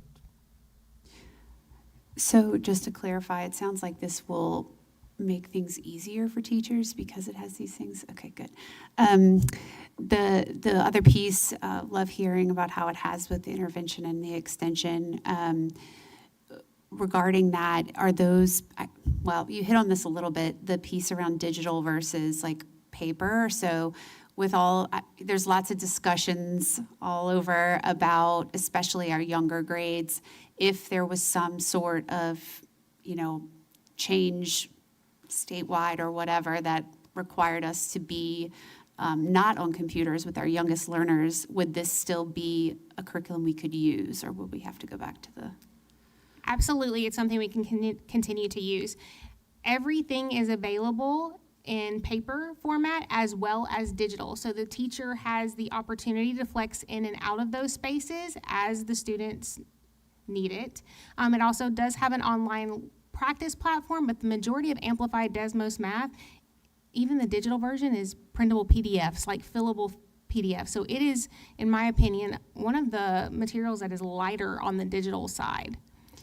Yeah, just good. Just wanted to make sure that we can flex as needed in the future. And then the other one that I always ask is for accommodations and modifications. Is that going to be something that will be easy to do with this curriculum? Is it built in? So what's great about all of our HQIMs moving forward is that they do have scaffolds built into it with recommendations for the teacher on how to, what to look for in student responses, as well as how to intervene in the moment. And then also it has those reteach and intervention in them as well. As far as modifying our curriculum, I think our essential standards work that we're doing with our PLCs and in our curriculum documents is going to help that quite a bit, because those are the essential standards that we are ensuring students move on, and we focus on mastery. And so I think that's where we've been able to work with our special programs department on what modifying looks like and how the essential standards play a part in that. So there will still need to be that process of going through of what are we assessing for those students, but it does make it easier with the built-in assessments. Amplified Desmos Math has exit tickets built into those lessons, so the teachers aren't having to create those checks along the way. It is amazing what these resources, how they're designed so differently now. It doesn't comprehensively do what you're saying. It just makes it easier for the teacher. I remember sitting at Baghdad where it is Baghdad where they're yes, and they were monitoring student performance. I think you were there. Do you remember this? And they had the assessment, and then I see students struggling with the skill, but I also have a reassessment built in where they can circle back on top of the intervention lesson. And so there are those. I know you're asking about modifications, but it does help support in other ways that lightens a teacher's workload. So. Yeah, I'm just thinking about will it make it easier for teachers to implement accommodations and modifications in a child's IEP so that it's, making that process easier? Yeah, it does actually give ideas built into the resource and how you could meet a child's individual needs based on their accommodations. I just want to follow up. Sometimes when schools want to do the pilot, they can do it immediately. Like it's like you are talking about it and they're already implementing it in that school year. But it looks like we're adopting this and then it won't be implemented into the next school year. So can you just help me understand why are we waiting? Of course, I know but if you could just help, just explain that. Yeah, so one of the biggest successes that we had with our science rollout was that it was very planned, very strategic, and it happened over a course of a couple of years. And so we really wanted to make sure that we were taking the opportunity to learn the resource really well at our level with our specialists and our coaches.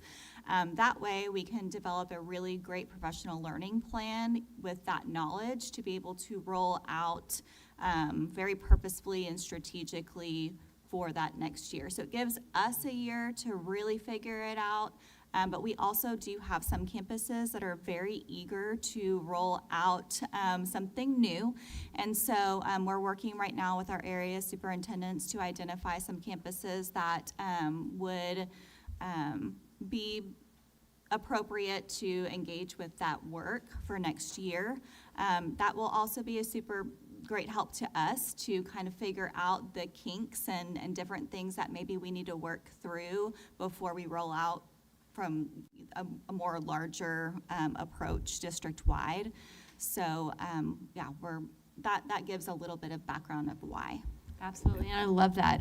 I do think it'll be important for the board as student outcomes are brought to us that we understand kind of which instructional materials are presenting which outcomes. It might be a difference, it might not, but I think that'll be important for the differentiation as we move forward. Yeah, it's a great point. I know we've talked about that some. It does present some challenges in terms of reporting because you're not seeing equitable resources. So that's a good point. We can figure out a way to do that. We are also still there's one more stage of the science implementation left for next year, and we have K through 2 phonics 3. So this is about overwhelmed to teachers. What's interesting to me, this shows you how interested, there are some of them teachers too, that even though they might be doing the phonics implementation, they're like, I'll learn this resource too. And then the last, I don't know, I say it's the last thing I'll say, it probably isn't, but the rollout of bridges, if I've heard it once, I heard it a million times, that the training and the support and the plan could have been better. I'm not just judging those that were here in the past. It's just, I think slow to go fast. And so we can really lean into this resource. It's very meaty. There's a lot of layers to it, if that makes, yeah. Yeah, and I think the key too is, yes, we want to go slow to go fast, but we also don't want to go too slow. So we've had a lot of conversations about what does this time frame look like? What is appropriate? What do we want to do? A 1 year? Do we want to do a 2 year? A 3 year rollout? What does this look like for us? And we have really settled on we're going to learn the resource this year coming up. Then we'll roll out K2, and then we'll roll out 3-5. So it's a little bit of a slower roll, but not too slow for us to make sure that we are doing it purposefully. Well, and the other, it wouldn't be, so the other thing is when the state shifted to this new funding model for our IMTA funds, we couldn't adopt for a few years, and I don't remember how many now, but that did put us behind the 8 ball. And so we needed a phonics resource badly. We did science last year, but then we need math. We need math at secondary. So we are trying to play catch up, but also plan for the future around these things. So. And be strategic also with those IMTA funds, because it's not just core that needs access to those funds. We have to share them, right? So CTE has a lot of adoptions coming forward too, so we just have to be very strategic in how we're rolling out these adoptions. So one of the aspects of the academic program management audit was change management. So as we've made these changes, we've had the science rollout, we're looking at the math and phonics and all of those rollouts, but is there also a plan to take snapshots and look back at the effectiveness of different aspects of it, whether it's how we rolled it out, how the actual resource is performing for our teachers and for the students, and that way we don't just roll out something and forget about it? Absolutely. So I'm going to use our phonics as an example. We were able to pilot across our district at 6 campuses this year with Reading Horizons, and that really did inform the professional learning plan that is needed for success. We had those teachers working with us every step of the way, telling us what they needed, as well as we were monitoring our Amira data along the way. We even looked at the 6 campuses this morning. Emily Gray and Dr. Amy Sharp and I met together to look at the end of year progress so far, and we zoned in on some of those 6 campuses and what their performance was and how it compared to our other campuses. And so with that, we want to take that heading into our math rollout as well. These early implementation campuses, we want to utilize them as the experts and help inform our rollout across the board, as well as putting in the progress monitoring along the way. I've been working with Tony Benazzi on what does this look like when you sign up to do the early implementation. Like, you are partnering with us to inform our district across the board. And so I definitely don't see it going away. We've had success and we're very excited, and our phonics professional learning plan for full implementation next year is directly linked to the feedback from the teachers this year. And so we want to do the same thing when we roll out science, is utilize their knowledge to inform our moves. Sure, and as we go into multiple more campuses, and eventually all campuses still also do that evaluation as well. Yeah, I think that's a good question. And if you remember the ADCAR model, which we pretty much are following, we have some slight changes to it, but the first A and D stand for awareness and desire. And that's the beauty of where we are right now, is there is an awareness of the need for these resources. We see it with phonics. And then when you do these pilots and they go well, and both of these have gone well, it's almost like a buzz, my wife is a teacher in the district. She was like, tell me about this phonics thing I'm hearing about. So teachers talk. And so when they're hearing from other teachers what this is, and one of her teammates actually said, if I'd have known they were doing this, I would have waited another year to retire. I want to see this new phonics roll out. And so that's a true story. So I think you do these pilots and the other teachers are talking about how amazing these are. It creates this desire, which is, those are probably the 2 most important steps in that change management process, in my opinion. I know I'm being chatty, but I'll never let this part of this district go. Board members, any other questions? This is not up for discussion. I mean, it's not up for adoption tonight, but it was up for discussion. So any other questions, you get with them and CC Chris. We're good? All right. Thank y'all so much. Appreciate all the help y'all are doing. All right, board members, we are now going to go to 9B1, Board Policy Committee update.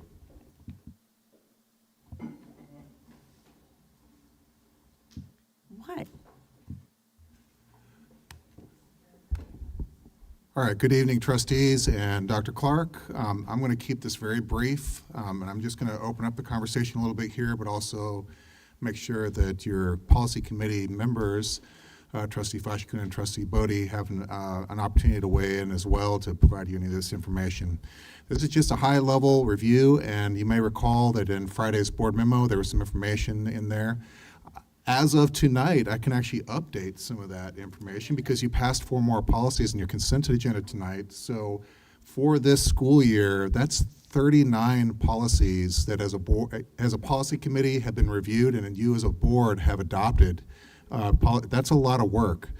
And as I noted in the Friday memo, a lot of this is a result of the 89th legislative session, which you all know set records for not only the number of bills that were both directly school law and those that were also indirectly affect schools were filed and passed in the legislature, and this led to a significant amount of policy updates. which was such a large volume that TASB Policy Consulting, which is a service that we use, broke that into 2 tranches. So we had update 126, which that was a bulk of that. We didn't get that update until late November, and so that's why you guys have been rocking and rolling on this stuff, quite honestly, since January with now, I mean, I had in the Friday memo that was 27, but that's, what, 31? No, I'm sorry. Yeah, 31 policies that you've passed since January 1, which is really quite amazing. That actually means that there's actually only 4 policies left from update 126 that are still outstanding that we'll be working on. And so that's the past.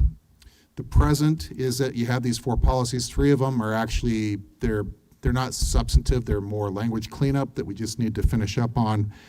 And then one of them is one related to whether and how you would implement, since the legislature now has opened up this option for you, the use of unassigned albuterol inhalers. That one, our district nurse is doing some research to bring us back some information and to bring us some cost estimates and some ideas of what our area districts are working on. Additionally, there's been work with both with staff, with your policy committee and with your superintendent student advisory committee on drafting an AI policy that is sensible, flexible enough to allow the work to be done, but it also provides the necessary guardrails to make sure that everybody is using that resource in all the powerful ways that you can, but also doing so in a safe and responsible manner. So that's present, and then here's your going forward with the second tranche of updates. This is update 127 is slated to come out. They were saying into May, but now I'm hearing, well, maybe it'll be early June, and that'll be the remainder of the work from the 89th legislative session. The preview I've seen is that there's somewhere between 15 and 20 additional policy proposals that we'll have to look at and review. But your policy committee for now they're taking a little summer recess, much deserved. It was hard earned after this semester, and we'll be officially returning to meetings in the fall. But we will, as staff, be reviewing those updates from 127. So if there's something that's really timely, really quick, we can pull something together impromptu and make sure that we're getting that before you as a board in a timely manner. Hopefully that means then, this is my last comment, that if we get all that work done in 127, we get it done in a timely and efficient manner, because the 90th session is just right around the corner. So we want to be prepared for that.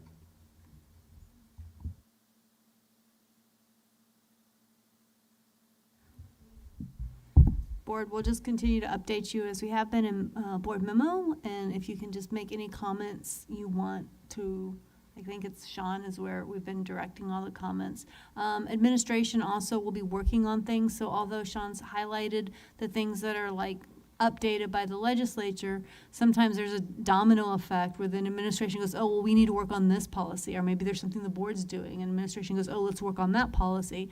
Administration will bring it to policy. We'll have some initial discussions, but you're going to see it come right back into your Friday memo, so please just put your comments in. And then, of course, as usual, the current plan is things are going on consent. If you don't want them on consent, you want to talk about them, you just pull them off and talk about them. If y'all want to change that way of doing things, let us know. I think that's it. Sade? And if there's any other policies that you want us to take a look at, you can also let us know. That's always on the table. Well, I'm glad y'all brought this up, because part of, as we reset, one thing I'd like the board to do is to really reevaluate how we operate our board committees. I want us to be very intentional about these committees and also just try to get alignment, especially because these are the committees we own, right? Board operating procedures is a very big one. Board policy is a very big one. Legislative committee is a very big one. And I think we audit as well. My intention behind this alignment or just reorg or whatever, reset, is just to make sure every board member feels part of these committees, but still understand there's a quorum issue. So we will talk more about this. I just want y'all to put a pin in that.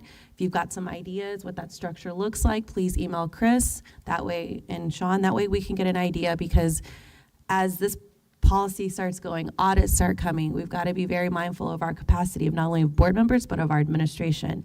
And I just want to make sure when we're getting together these committees, they're very intentional and we're doing great work. That's all. So just ideas, thoughts, please send to Chris. And So Anna, I've made note of that, and I'll point out too that your committees are also governed by your board operating procedures. So we'll need to make sure that we have alignment between your board ops Exactly. and your policies in the B series. I'm already, we are going to actually we've already started kind of combing through board operating procedures because the board at NSBA had talked about board guardrails. Our board guardrails lie in our board operating procedures. So they're about to get a complete revamp, relook. So that's why it's very important for committee chairs to please email Chris some thoughts, suggestions, what a board committee looks like, because I really want to make sure we're being very intentional, but also mindful of administration's time. and Anna, you're not talking about us trying to come up with new committees. You're just talking about No. what our current, okay. Weird. I think that's important because, I mean, the committees that we've talked about, they all have specific pieces. And it's like when you look at policy, what used to be, and I don't think, well, Gloria remembers, Anna may remember, back in the day, Sade, you might, when we didn't have a policy committee, every single piece of policy was coming before the board for discussion.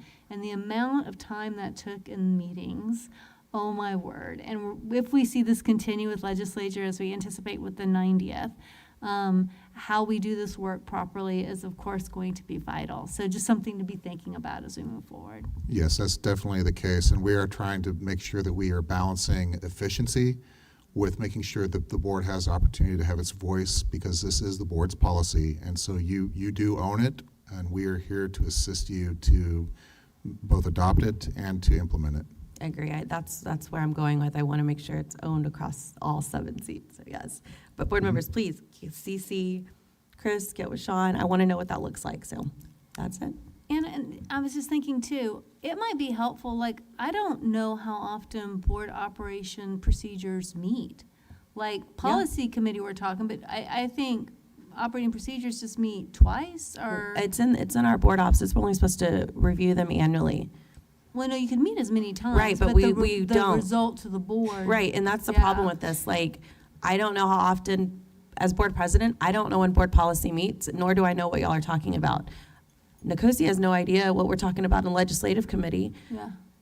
Gloria has no idea what's happening in audit committee, but a lot of this conversation that's happening in these committees are driving these agendas, and we're making some really big decisions on this, and I want to make sure the structures that we have in these committees going forward give every single board member clarity on what they're voting for, what's going on. Is your question about structure of the committee meetings? I just want to make sure I understand this. Or is your question really, do we feel as a board we have enough communication insight to these? No. Okay, tell me what your... That's why I don't want to get in that discussion tonight, because that's not part of this. What I want y'all to do is to please email Chris, CC Sean, on what y'all think that looks like. That's I'm just not another sure discussion. what that is, but okay, thank you. All right, board members, y'all heard it. If y'all got any questions, please Thank you. get with Chris and Sean. Thank you so much, Sean. Board members, we are now going to go to 9C2, discussion of the 2025-2026 budget projections.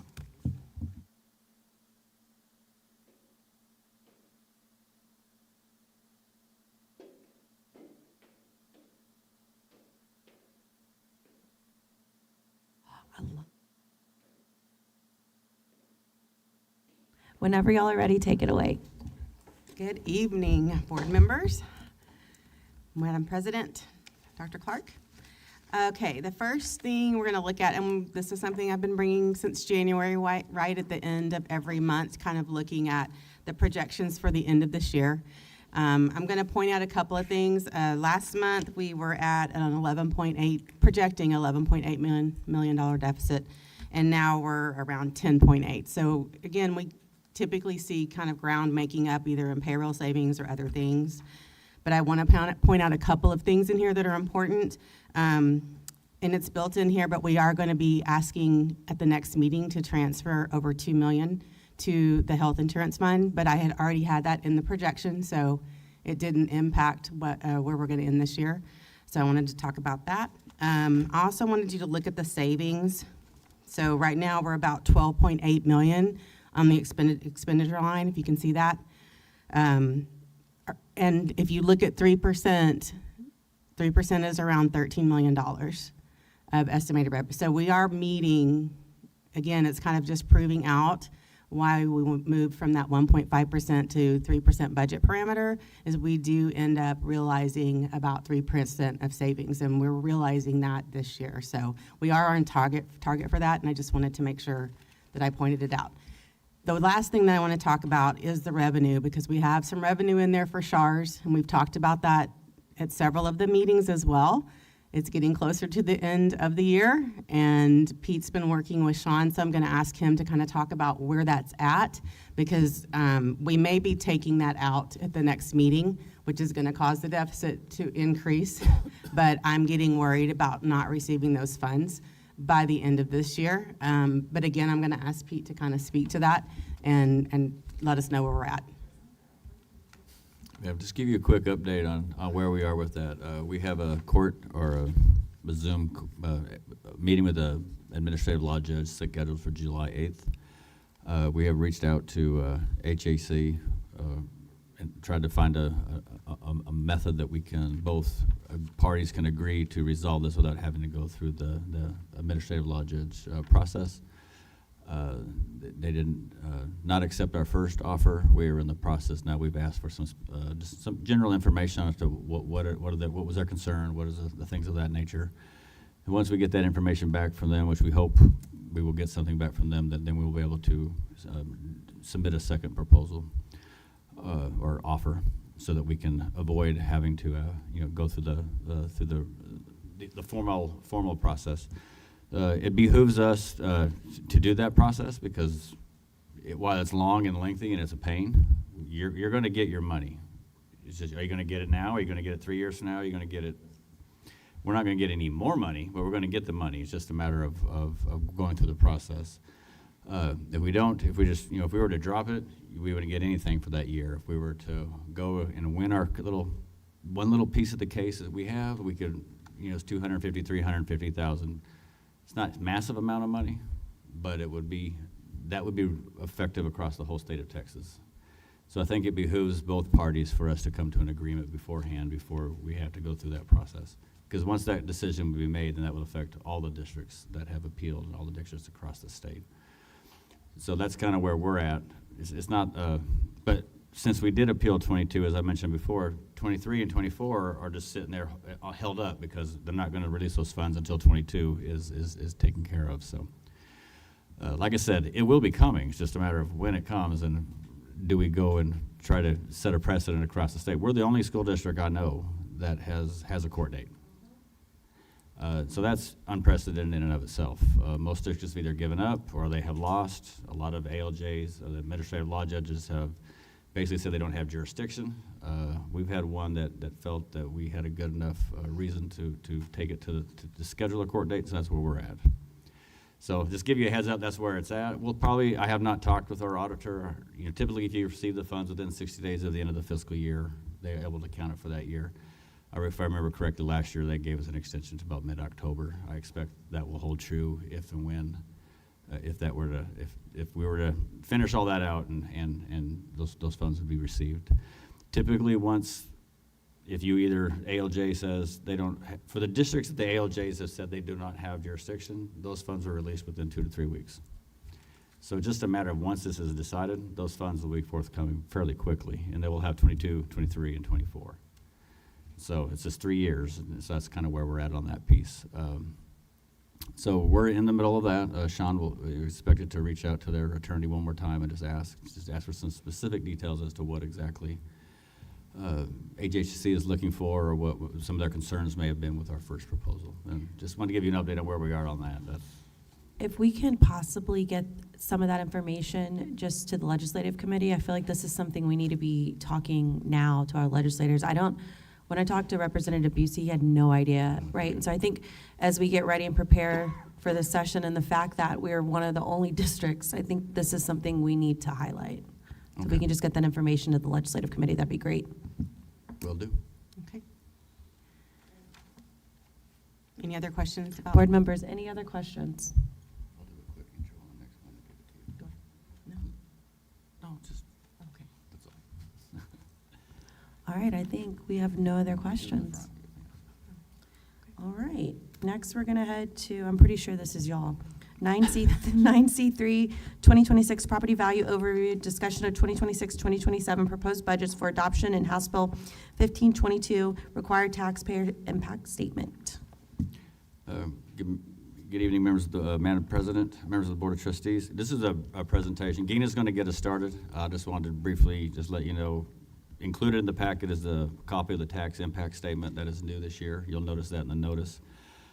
Gina will get us started on this process. I will jump in the property value section as well as the debt service fund piece, and then we'll be here to answer any questions at the end. So the first portion of the presentation focuses, like Dr. Poppy said, an overview of the property values, which we received recently. And then there are several graphs in that regard. That's also required, so that's why we have that in here. We'll probably go through those pretty quickly. It's just information that you need to have, and it kind of gives the history of our property values and where we're at right now. And then we'll move into the actual proposed budgets for 26-27 for general fund, debt service, and CNS. And then we'll kind of end up with some tax information for you. This slide here just kind of, again, it tells us where we're at. We know in May, on May 7th, we called for the board meeting. The president called that. You adopted the compensation plan, and now we're talking about giving you a final proposed budget. This is kind of where we land because we have to publish on June 4th, and so we're showing you where we're at, which when we bring it for adoption, it should be very close to what we're presenting to you tonight. So the areas of focus just for you to think about as we go through the presentation is, again, we're talking property values, but what is the impact of that on the funding? What has it been for us and why? I think that's important to kind of understand as we move through this because of the new hold harmless legislation and things like that. It impacts us different than other districts. Then also talking about the proposed near final budgets and how comfortable you are with those budgets. Tonight is kind of the final hurrah, so to speak, before we actually adopt. So making sure that you're comfortable with what we're showing you tonight. And then obviously going over the tax rate and reviewing the impact on homeowners. And then just, again, we're setting the date for June 18th. So at this point, I am going to turn it over to Dr. Poppy to talk about the property value overview. All right, thank you, Gina. We have a couple of highlights. I know it's getting late. I'm not going to read every item on each of these slides. I'll give you the quick overview. If you do have a question, please feel free to stop me, but I'm not going to go to this. Just give you a quick update. We had House Bill 9 that created a new business exemption, business personal property. So for us, Williamson County is about $125 million of value we lost off the rolls. And then for, everyone good? Okay. And then for Travis County, that was about $53 million in exempt property that came off our rolls. No harmless to that, no nothing. That was this money that came off the rolls. For Travis County experienced about a negative 0.36 decline in the overall roll, tax roll. Williamson County is down about $4 billion in the market value and $8 billion in taxable value. Just some quick highlights on some of the market conditions. The average days on market is 92 days. About a year ago, it was 9 days. It would have been 83 days. The sales dollar volume is actually down 17%. New listings are down 4.1%. Active listings are up 5.6%. The pending sales are actually up 13.1%, but the inventory has gone down, and the closed sales have actually gone down. So the market is slowing. It's becoming a buyer's market, if you will. And the property values have definitely slowed down. So we'll watch that. There's a lot of things that affect that are more on the mortgage rates and things of that nature, and those are, we'll see where those go. So the certified preliminary values, we had budgeted originally when we started this process of 3% increase. TCAD decreased 2.21, WCAD decreased 0.04 for a combined overall decrease of 0.77%. So you can see the historical there on the values. We had some significant peaks. We've been growing for quite a while at massive 27%, 22, 23, and then it has kind of scaled down, and now it's starting, 7% 3 years ago, 0.6%, 0.77 negative. So we're seeing the market cool off a little bit. And this is where everything gets real fun and interesting on the hold harmless, okay? So we're going to go through this one. So This is kind of the fun dynamics, and I'll just give a quick shout out to Becky Garcia in our office. Becky knows this template forward, backward, left, and right, and this has by far been the hardest year for her ever with all these.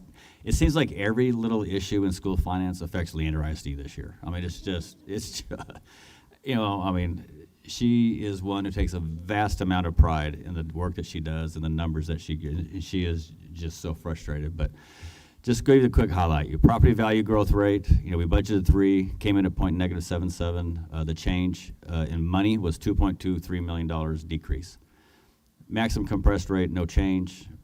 Maintenance and operations collection net of recapture, we went down $5 million in collections because the value went down. State aid went up $8 million. If we could stop there, that would have been okay. We would have been okay. But the next line is we lose $6 million in hold harmless funding. So overall, a net decrease of $3 million. And that was joyful, and that $3 million came to our attention about 3 weeks ago, which normally you don't have a change that big this late in the game. If you have a number that big, normally it's, you know, that's in November, December, January, maybe February, not April and May.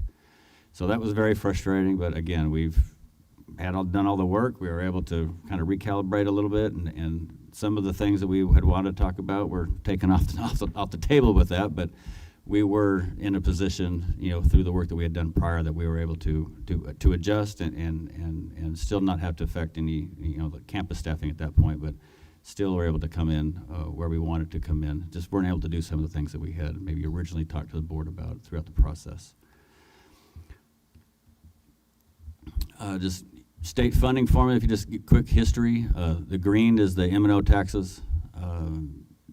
The peach, if you will, is the state aid revenue. So I'll just draw your attention to 22-23. That was a 27% increase in our property value. You'll see the green go up that year because obviously, you know, our taxes went up. You'll see that drop the next year because then some changes in changes in funding. 2 years later, you have the TRA, so you see another big bump, you know, from $9,804 per student to $10,437. Well, the bulk of that was the teacher, the TRA. So those funds, while it was increasing per pupil funding, those funds were spent on salaries. I mean, mandated, and so it wasn't like the district got to allocate those where the district felt that where it was best. So that's just kind of where our funding is. If you kind of look at the goal, if you will, is that no matter what your property values do between the state and local, that your per pupil is going to be about similar. The only times you'll see a big increase is if you see a major overhaul to school funding, or you know, you passed a Vader, we had the TRA piece come in. So you see those. Other than that, it's always going to be relatively flat. Our property value tax revenue, again, the green is the revenue. There's one thing I do want to mention, the top left bullet. So on the years where the property values go up more than 2.5%, because of the legislature says that no matter what your maximum compressed rate is, the lowest rate can be no more than 10% below that. So if you're a district that the values increase more than 2.5%, you're actually able to keep that local growth that's more than 2.5% in your taxes for that 1 year. So if you go back to I'll just go back. If you go back to the slide, 2 slides ago, okay, now that one. If you go back to that 22-23 year, you see how the green was really high when we had the 27% property value growth, because we got to keep almost 24.5% of that growth. We got to keep the next year. We didn't have that growth at 27% again. It went down to like 7%. So we were just a little bit over that 2.5. So we didn't get to keep as much of that. So that's why the green goes down. So it's just the way the formula works. If you have a really high increase in property value 1 year, you get to keep that, but it's only if it's above 2.5%. So obviously we're well below that now, with this year being, you know, almost -1. But it explains why some of those years it did fluctuate, even though there wasn't a major school finance overhaul. So I just wanted to mention that piece because you'll notice that in some of these graphs that we look at. Our interest in sinking tax rate, the blue, that is fairly consistent. We did decrease it back in 22-23 with the success of the Vader. But since then, it has been 33 cents across the board. If you look at our INS, or the debt service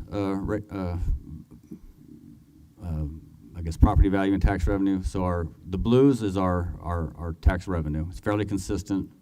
We were at 46.5 cents, went down to 33, been 33 cents since 22-23. The yellow, as you will see, is the Asahi. That's the additional state aid for homestead exemption. So when the state comes in, they say, hey, we're going to lower your tax rate, your MCR, your maximum compressed rate, your M&O rate. Because, sorry, let me phrase that. When they come in, they say, we're going to increase the homestead exemption. They go from 85 to 100 and then 100 to 140. That is value that's taken off our rolls that we're not able, that we'd have to have a higher tax rate. And that kind of defeats the purpose from the state legislator's standpoint. That's why they gave property tax relief. So they provide us to hold harmless. They say, hey, whatever bonds you have already have your taxpayers have authorized prior to, usually it's August 31st, they will hold you harmless, and so they'll assume that whatever you lose in value, they will, because of the homestead increase in the homestead exemption, they will provide you this additional state aid for homestead exemption. And that's only on the debt service side, it's not on the M&O side. So as you see, those yellows since 2/23/24 and going forward. So what we do is each year, and we bring to you, whether it's a bond refunding or when we sell new bonds, we really try to stack that front to make sure that we hit the year, the maximum amount it can be, so we make sure that we maximize the Asahi funding from the state. And so look at our recapture. If you go back to 22-23, that was the 46 million in recapture, and that was because we had this 27% growth. That was where we were actually considered tier 1 recapture. So we were, our MCR rate, actually we paid recapture on the taxes we collected with the MCR rate. 23-24 and beyond, we only pay taxes on the we only pay recapture on the copper pennies, not on the maximum compressed rate. So you'll see that red gets real small. It's about 25% of the size of what it was in 22-23. So our recapture was significant. No one wants to pay recapture because it's your local tax dollars that have to go back to the state. I mean, no one, I got that, but it has decreased because it is only on the copper pennies. And so now we're going to go into the proposed budgets. We're going to do kind of a quick overview of revenue and expenditures. A lot of this stuff we've already talked about before. We're revisiting things that we've already discussed, but just to kind of keep it in your mind, we just got the certified values and we're down. It's a decline of 0.77%, so that's now incorporated in here. It eliminated the hold harmless. We do expect the MCR tax rate to stay the same as this year, the 0.6169. And then if you add in the eight golden pennies and the copper pennies, you're at the 7.7569, which is the same as this year. So it's consistent moving forward. Projected student enrollment of the 41,841. We do adjust that on the revenue side for your pre-K students that you only get half-day funding for, as well as students that are considered zero eligibility, so your speech students and such that we don't get any funding for. Those are removed from revenue purposes, and we only build the revenue based off of the students we should receive funding for. And of course, the ADA of the 94.125%. And just as a reminder, we did include some additional special education funding that we anticipate receiving, and we did increase funding with CTE about $800,000. So that is included in what you see tonight, as we've talked about previously. We budgeted payroll at 98%. We did not include a pay increase, but we did include the TASB pay study adjustments. I believe that was about $1.3 million. We do have funds in the budget to continue to establish the police department and obviously to open the Fabian School for Early Childhood. We have funds in there for that. And then we are moving some IDEA B positions over to general fund. I believe that's like 6 positions that we're moving over. We're not increasing the contribution to healthcare. We don't have that included in here. We did increase that budget parameter. We adjusted the assumptions from 1.5 to 3%. And then we did make reductions overall of about $10.8 million this year, or going into next year. So again, another pretty tough year after we did that. We did lots of reductions in the current year. So there was a lot of work that was done across the board. This is just to make sure that you're aware of the positions. We will have a complete list of the positions when we bring the budget for adoption, but these are the positions that are included in the budget. Most of these we've talked about. The only ones we probably I haven't specifically mentioned are some of the campus additions. That's because those were included they were based on formula or staffing guidelines, or they were kind of folded in with reductions like the ISS, the in-school suspension aides were kind of folded in that when we did reductions. So they've been in the budget since January. So they've been folded in there, but I didn't specifically list them out, so I'm just trying to be transparent with what's included. And again, we'll have a full list. So those aren't new. The only things that are new are the CTE teachers, and we talked about early releasing those tonight, and then the three special education teacher positions. So this is just, I wanted to give you a comparison because things did change from April because of the property value. This is what I brought in April, and then on the left-hand side is what we are proposing for adoption. So I want to just kind of talk about the changes, and we've talked about it, but I wanted you to see it. Again, the state revenue increased, but the local decreased, and we lost the hold harmless, which is about a $3.5 million impact from what we were seeing in April and what we expected. As far as expenditures, they decreased an additional about $50,000, so they stayed really about the same as what we presented in April. This does mean adopting a deficit budget, but it is within the 3% parameter.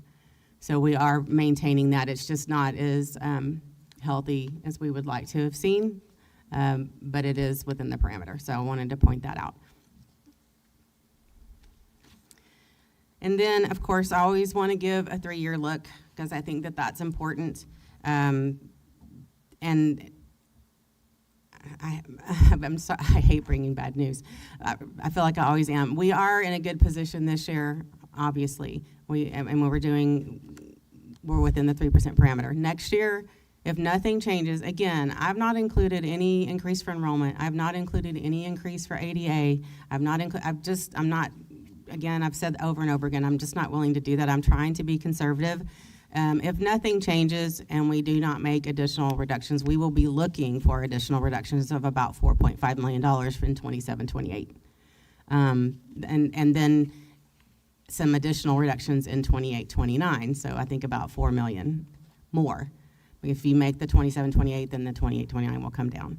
I have factored in, we are decreasing enrollment next year, and that's just part of the problem here is their projections are decreased, which means your revenue is going to decrease, but we're increasing expenditures at the same time to open buildings and to continue to establish the police department, which is required by law. So it is a very difficult situation to be in.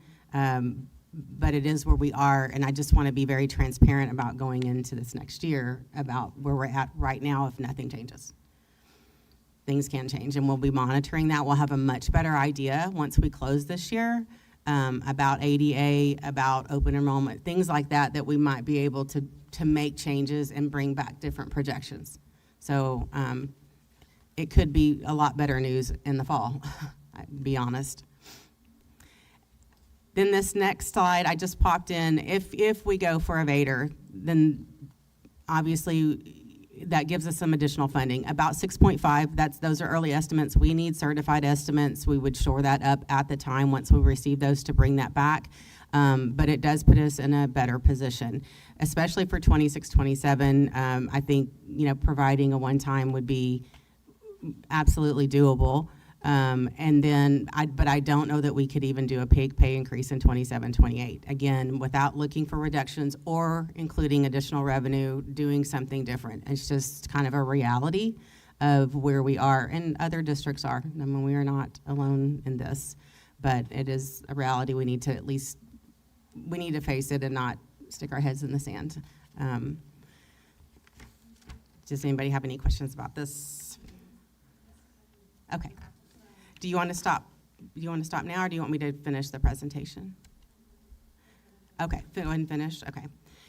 This slide here just shows, this is kind of how we bring the budget in. We will also bring in the budget by function because we're required to adopt by function, but this is just kind of the schedule. It's the schedule that we would bring in for the board to adopt on the 18th. And we've circled the deficit we would be adopting, that 10.6, which again it is within the 3% budget parameter. Okay, at this point, I'm going to turn it over to Dr. Poppy again. He's going to talk about the debt service budget. All right, just quickly go through the debt service budget. Just give you a highlight here for 25, 26. We refunded some bonds late last spring, early last summer. Did it in this fiscal year. Refunded $32.9 million worth of bonds. We saved $4.4 million. If you look at it from cash savings, you look at it from a net present value, it was $3.8 million. We have strong ratings. We maintain them at AA+ and AA. However, the trend has been for other districts, even in districts that are in very good financial, that they are getting knocked down about one grade, if you will, just because of their Texas schools and the way Texas school funding is. I mean, they're just watching the market. So don't be surprised if that rating does get knocked down from an AA+ to an AA, or just whatever their market is, or just whatever the rating scales go. It's just due to really not a whole lot beyond our control. It's just the fact of the way school funding is in Texas right now. Just give you a highlight. If you recall, back in 13, 14, 15, we had about 75% of our debt was capital appreciation bonds. They are now below 17%. So we have really completely inverted our debt portfolio. Our bond, you approved a bond sale and refunding. We will have this completed by August of 2026. We're refunding certain callable bonds from 2015A, 16A, and 2017 bonds. New money issue will exhaust the remaining 2017, 2021 voted authority, and then the estimated INS tax rate will remain at 33 cents. And so if you look at the budget here as a whole, you have revenue of $168 million, expenditures of $168 million. It's 33 cents tax rate is coming in at a balanced budget for that fund. And then we end with the CNS budget. And we have, our awarded vendor is Southwest Food Service. This will be the third year of the 4 one-year extensions. Just a reminder that we have about 10 positions that are contracted, but the remaining, and they're listed up there, the assistant director and director and some supervisors and dietitians, but the remaining CNS staff are Leander ISD employees. And it does say there that we're adding 2.0 FTEs for the Fabian School for Early Childhood. I need to make a correct, that's going to be 3. It should be 3. That's a typo. They do need 3 positions. It's just the way that they're serving. It needs some additional positions. Again, this is 240, but I wanted to be transparent about that. And then they're continuing to build the plan to spend down fund balance. They have an excess fund balance, and so they need to bring that into compliance. They've been doing that the last year or so, and they're continuing to work on that. In fact, the amendment later tonight is to request to pull some fund balance down so they can spend it on some of the serving lines and other things that are needed in the district. And this budget will also be adopted on June 18th, and then this just lays out the details of that. You'll notice that the payroll has gone up some. It's just more in line with reality. And then, of course, the added positions that are in there. But this is what we'll be bringing back to you on June 18th. And then we're going to finish up just with some tax information. This is just kind of the history of the tax rate. We do, right now, the estimates we're maintaining the same. If things will change, obviously, if evader's called or if we go out for bond, we'll bring that information back and update you at that time. And then here, just showing the market versus average taxable value. You can see that the average value is definitely slowed down now and is even starting to decrease. So we're kind of leveling out at this point, and Dr. Poppy talked about that earlier. Excuse me. Okay, this is the impact on the tax rate for the average homeowner. We bring this to you every year just so that you can see it, but if you see, and we're required when we post to use average taxable value. So this is just brought some additional confusion, this impact on homeowner, because that requires that you use median value. They're going to be a little bit different, so it's going to look like you have different home value numbers, but it depends on whether you're using average taxable or median. Either way, if things stay exactly the same, then they'll see a decrease of about $28 a year in their payments. But I wanted to make sure we do point out the difference between the median and the proposed. And every time we talk about budget from now on, we will attach that impact statement. That's a requirement. And it will be by the median value. But when you see stuff posted in the paper, it is required to be average taxable. So just, and I'm going to probably keep saying that because it's probably going to come up at some point. Okay, so next steps. Like I said, the posting in the paper is due on June 4th. We also, at the same time, have to post by function on the website. We are preparing those documents right now. We will have the final amendment at the June 18th meeting as well. And then we will be requesting adoption of the budgets, the general fund budget, debt service, CNS budget on June 18th. The tax rate will not be adopted until August or September after those July certified values are received. That's all we have. All right, board members, if you have questions, let's go now. I'll start off with a really easy one. Years ago, when we were getting the major maintenance updates, we had a tremendous amount of items in there for like the kitchen, the ovens, the fridge, all the pieces. And as a board, we talked about moving that instead of out of our major maintenance and M&O, could CNS cover? And so CNS was covering, or had started to cover some. Is that continuing? Are they still covering those kitchen item needs?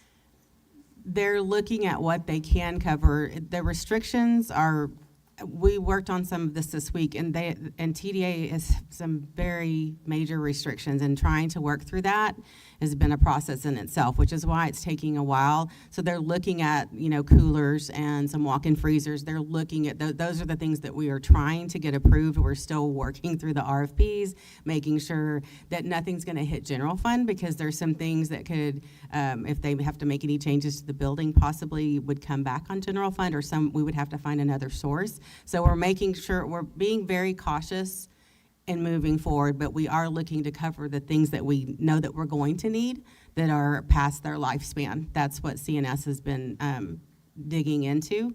So we're making every effort. Thank you. And as I'm seeing you talk, I'm seeing Jeremy's head back there just nod. So he totally agrees with you. Thank you. My other question is in regards to the tax rate. And just help me, because I'm just trying to do the math in my head, is that we're at 33 cents, right, for INS. But when you look at the amount of revenue that's generated because the property tax values have decreased, is the amount that's still generated covering our INS debt, or do we have a concern that if we had another negative event happen, that we would actually not be generating enough to cover our current debt service needs? I just want to make sure I've got the numbers right.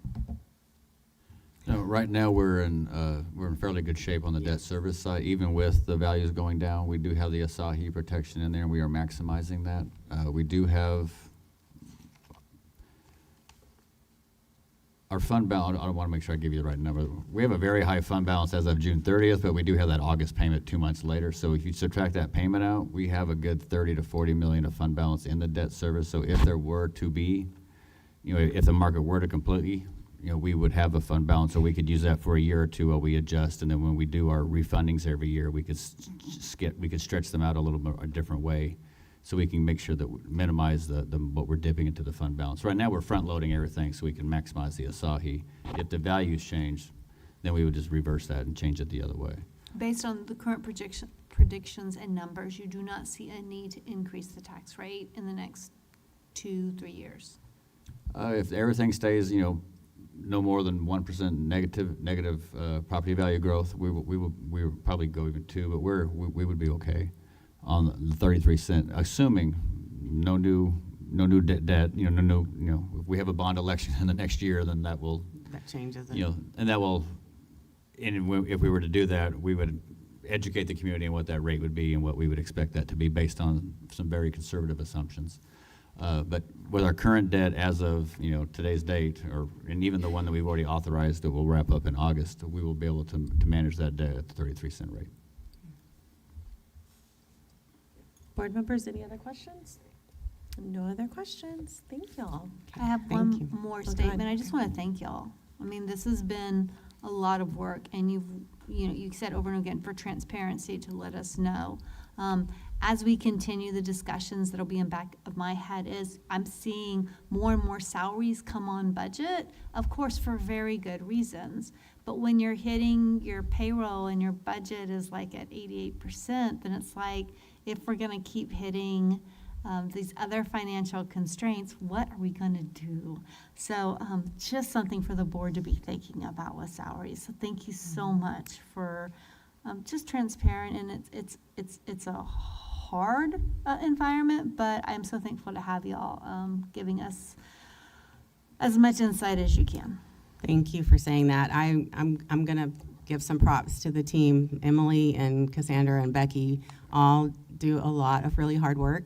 And I also want to say Dr. Clark has already asked for us to get some strategic team together to talk about things that we can start working on and thinking about and putting our heads together. So I'm trying to coordinate that so we can start earlier rather than later. So yeah, we're definitely keeping those things in mind for sure. Yeah, I think y'all, this process has been, night and day compared to the last 2-3 years. I mean, y'all have brought it out, and I mean, we're not here till 2 a.m. going line by line item. I think that's a win. So I just want to say thank you. I know it's been a lot. I know it's a change in the way we've done things, but I mean, this budget, it is what it is, but y'all have done a great job at getting us there, so I appreciate it. Thank you. I appreciate that. All right, board members, if you have any other questions, you know what to do. Make sure you CC Dr. Clark. Next, we're going to go to 9C4, consider approval of fiscal year 26 budget amendment number 12. And we pulled this off of consent because we always do if we're, making changes to revenue. This is about CNS, so this is about Fund 240, not, we'd have some adjustments in here for general fund, but there's no bottom line impact. It's just moving across function. But what there is an impact for is pulling 2 million, wait, is it 2 million? No, it's about 1.9 million out of fund balance for CNS for them to start making these purchases that we were talking about, and we just need to make sure the board knows that that's happening. It is part of that plan, the spend down plan. I move the Board of Trustees approve FY26 budget amendment number 12 as presented. Second. Motion from Trish, second from Laura. Any discussion, board members? No discussion. All in favor? 6 ayes. Motion passes. Thank you all so much. Thank you. Board members, again, any questions, you know what to do and who to CC. All right, it is 10:27 p.m., and the board will now go into closed session for the purposes permitted by Texas Government Code 551.071, consultation with attorney regarding pending or contemplated litigation and/or attorney-client privilege matter. Texas Government Code 551.074, personnel deliberation regarding resignations, terminations, employment, reassignments, duties, and evaluation of personnel and public officers. Texas Government Code 551.0821, deliberation regarding matters whereby personal identified information regarding one or more students will be disclosed. Texas Government Code 551.076 and 551.089, review of district vulnerability assessment DVA results. Texas Government Code 551.089, discussion of district-wide intruder detection and audit report findings. Texas Government Code 551.074, deliberation and consideration of employment of North Elementary School principal. And Texas Government Code 551.074, deliberation and consideration of employment of the Deputy Superintendent of Learning and Innovation.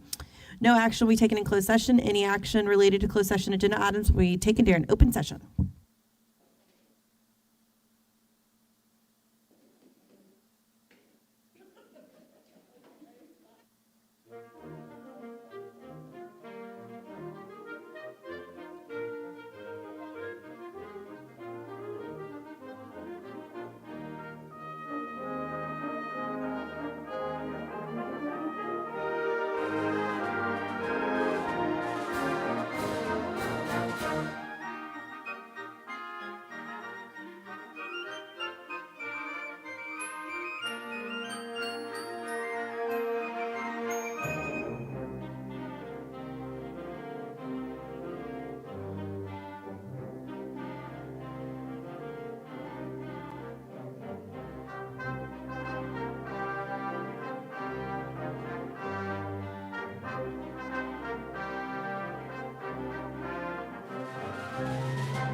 It is 11:19 p.m. and the board is returning to open session. Board members, do you have any motions related to closed session agenda items? I move that the Board of Trustees accept the recommendation of Angela Hodges for Deputy Superintendent for Learning and Innovation, 2-year term employment contract for personnel addition as presented in accordance with the salary scale policies and contract of Leander Independent School District for the 2025, 2026, and 2026-2027 school year. I second. A motion from Trish, a second from Sade. Any discussion? Nope. Okay, great. All in favor? All in favor? 6 ayes, motion passes. Congratulations, and Dr. Hodges. Congratulations, Dr. Hodges. I move that the Board of Trustees accept the recommendation of Gina Freeman for principal at North Elementary School, 1-year probationary employment contract for personnel addition as presented in accordance with the salary scale policies and contract of Leander Independent School District for the 2026-27 school year. Second. A motion from Laura, a second from Sade. Any discussion? Nope. All great. All in favor? 6 ayes, motion passes. Yay, congratulations, Gina. I know, but hey, she's watching, I'm sure. Congratulations. It is now 11:21 p.m. and having no further business, this meeting of the Leander ISD Board of Trustees is adjourned.